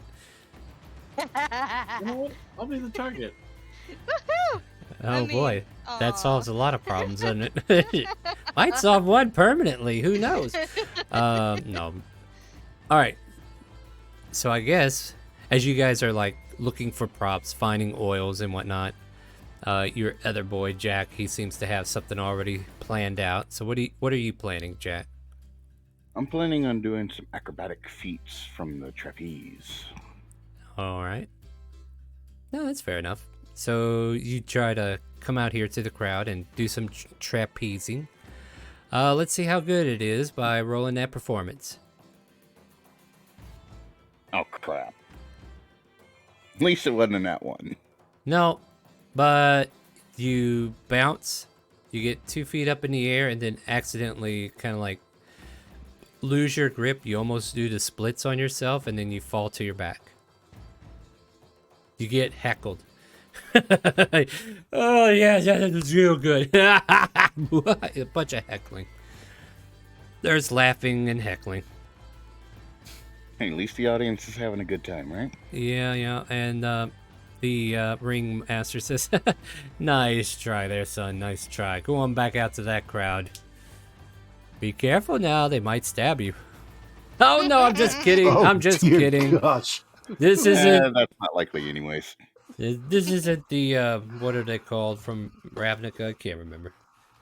Anyway, this isn't that circus. At any rate, oh, it seems we have a 3-for-all here. Well, and you guys are allowed to kind of like stage your performance, and then pick who's going to make Hold some the. apples. What? You hold some apples. Why apples? Because it's better than using you as a target, right? She kind of looks at you with her pale blue eyes. Fine. Grab some apples. Alright, Andromeda. Oil my blades up.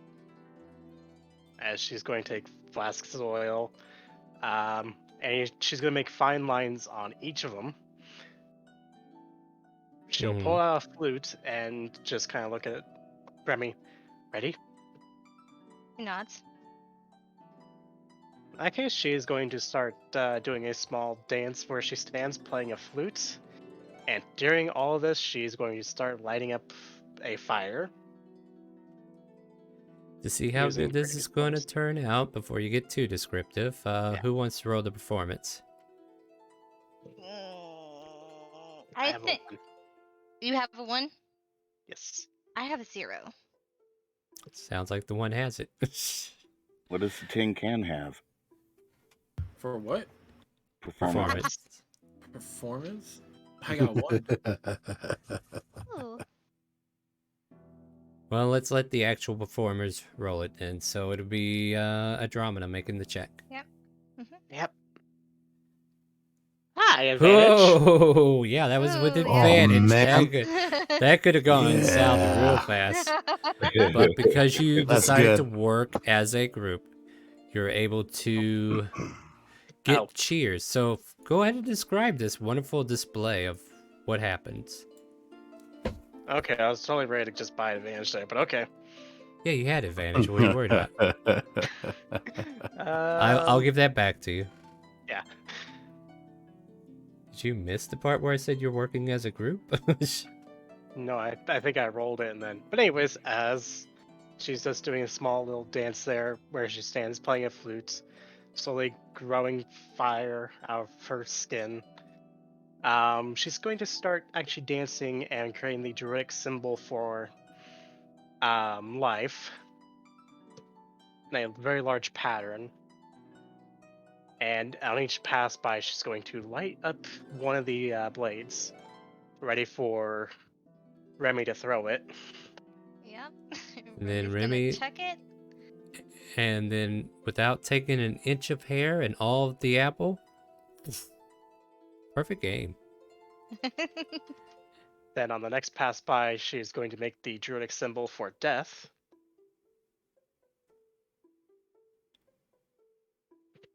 And once again, pass by light blade. Mm-hmm. She'll hit another one.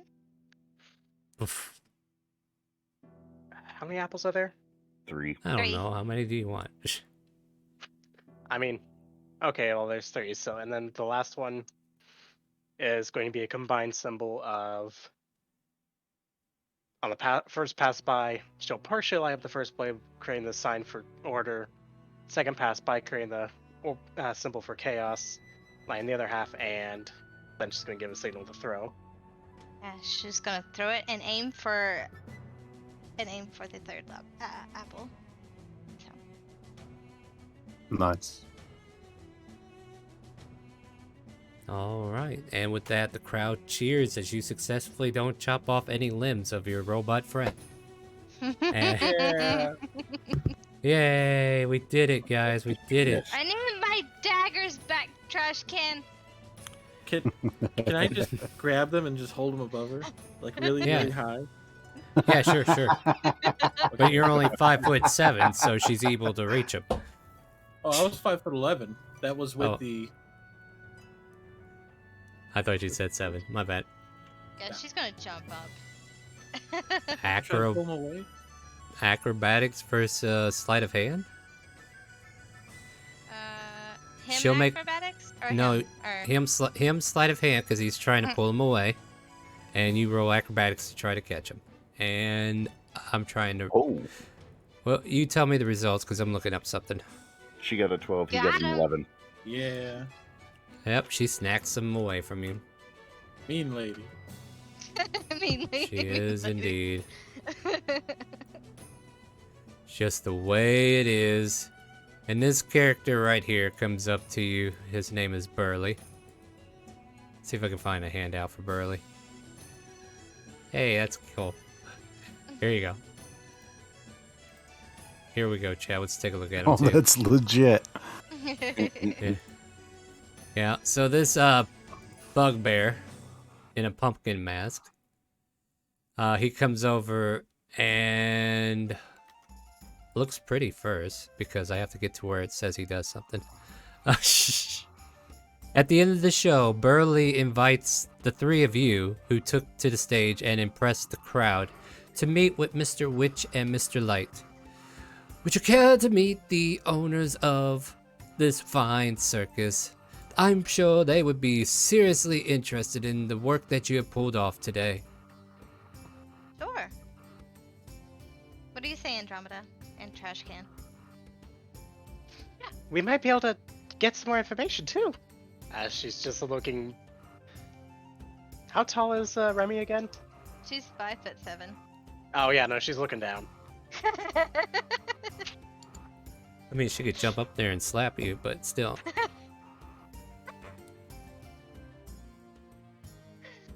But yeah, I'm not Burley gonna comes attempt over here and the invites heated you. one. Yeah, and as one would wear a helmet in addition to his dungarees and fake fairy wings, he invites you to meet with the owners.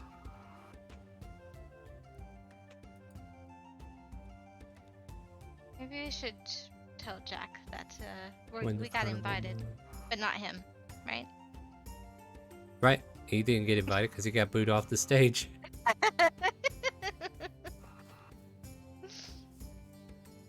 Yeah, as a matter of fact, okay, so here's where it actually says stuff. It's like a bugbear wearing dungarees, fairy wings, and a helmet made of jack-o'-lantern approaches you. Follow me, he growls. Management wants to see you. So I guess he's not being nice about it. And with the wave of his hand, Burley creates an opening in the wall of thorns that surround the staff's wagons. So he takes you to the staff area. And you guys are able to be led back there, unless you decide to try to go reach Jack first and then go. Andromeda wouldn't try. Yeah, no. Yeah, I mean, he left poor Trash Can behind. Now look where we are. All right, so what we're gonna do, we're gonna go ahead and kind of like close the door on this, as we're gonna get ready to meet Witch and Light next week, and we're gonna try to get our other two characters caught up. Lost will be joining us, and so will Nameless next week. As they get their Yeah. characters made, we will get them situated. I will give them a chance to kind of like spend 4 hours at the carnival, hopefully in different directions than you guys. And maybe they can learn a few things that you guys didn't catch. So, Cool. yeah, that'll be fun, right? Yep. So, yeah, welcome to the Feywild, or we're almost there. We're getting to meet things of it, right? So that was The Wild Beyond the Witchlight, and we were just one session into it. Basically got out of session 0, did a disposition, went right to work. Join us again next week every 7 o'clock on Wednesday night Central Standard Time. You can join us. We'll be back at it again next week for sure.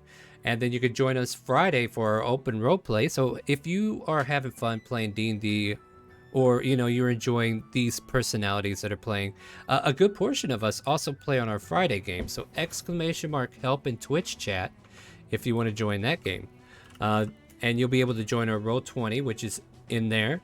You can join our Discord, be a part of our community. We have a lot of events coming up that you might want to play in. Who knows? And yeah, stuff, things, and that wonderful video that tells you how to make your character. Go watch it, please. And then on Sundays, okay, the Friday game is 6 p.m. Central till 10:30ish. Sunday, we have a sub-only campaign, and if you follow the directions of the sub-RP that is about to be posted in Twitch chat, thank you kindly, Lexi, that will give you a link to our tip page, and you can join our Discord. And then once you leave a $5 monthly, I think Red Jack is joining us next week, because I just checked the file, and I'll have to give him, I think I gave him a title, I'll give him it. But I give you a role in our Discord to join the sub only after we verify that you get a monthly tip rolling again, and then you can play D&D with us on Sundays, 12 p.m. Central, a little bit earlier. But if you ain't got nothing going on a Sunday afternoon and you want to play some D&D, come on by. But that one requires a 5-month sub though, on Streamlabs. Monday is Elsperia, Trails to the Past, another closed session I run, and it is based in the same world as all 4 games at the moment now. Wednesday used to be a module somewhere else, but since we can like locate this in our world, this is in Calvona. Anyway, back to Monday. Monday's 7 p.m. Check it out. Exclamation mark raid if you want to play a game called Raid Shadow Legends. It would mean the world to me if you can show some support. It can be done by subs, it can be done by bits, or more importantly, just play raid. Exclamation mark raid. It costs you absolutely nothing to do. All you have to do is get through the tutorial. If you got a spare phone around or a toaster that can download Android apps, you know, I'm sure there's something like that. Feel free to get the game. Use the link provided with the exclamation mark raid there. Our very own Streamlabs link will give you direct access to support the stream. If you used it while we were streaming, you would also be interactively seeing how much, like it would tell us that we have a new raider, and then it would tell us when you actually finished the tutorial. But if you can't do that now, that's great. We'll just get back to that later. What's next? The last but not least, we have a fundraiser coming up for the St. Jude's, December 10th through the 12th, and 3 one-shots are going to be happening. And if you want to be able to support that by being a player, you can join in on those 3 one-shots. All you got to do is join our Discord. In the pinned message in Admiral, there is a link to a Google Doc, and just plug your name wherever you can if you're available to play. We'd love to have you as a player. We'd love to have you for donating boons, banes, advantages, disadvantages, or a draw from the deck of many things.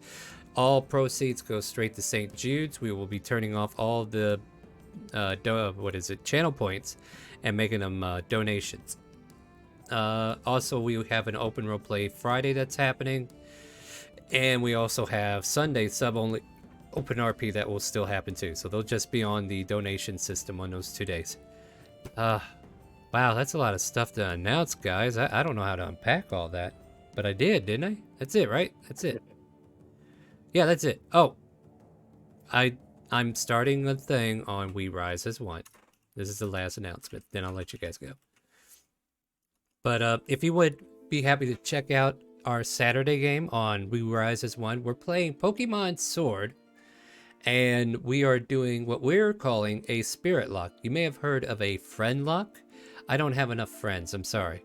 So instead of that, I'm going to find 6 spirits to join my Phantom Rogue who got banished to the Pokemon plane. Come meet Raspin and his wonderful crew of misfits as we try to encourage our starter to quit being such a crybaby and try to stop slaughtering the Vulpix's family. That's exactly I mean, right. the cousins are fine from what I'm told, but... Yeah, you step outside the family ring, it's all good. Dancer don't got no problems. Yeah. We're doing that on that's Saturday at 2 p.m. Central. We'd love to have you over there if you want to check out that craziness. We have a YouTube video I could post for you too. Let me post the link to that. And yeah, this is our last session that I'm about to find.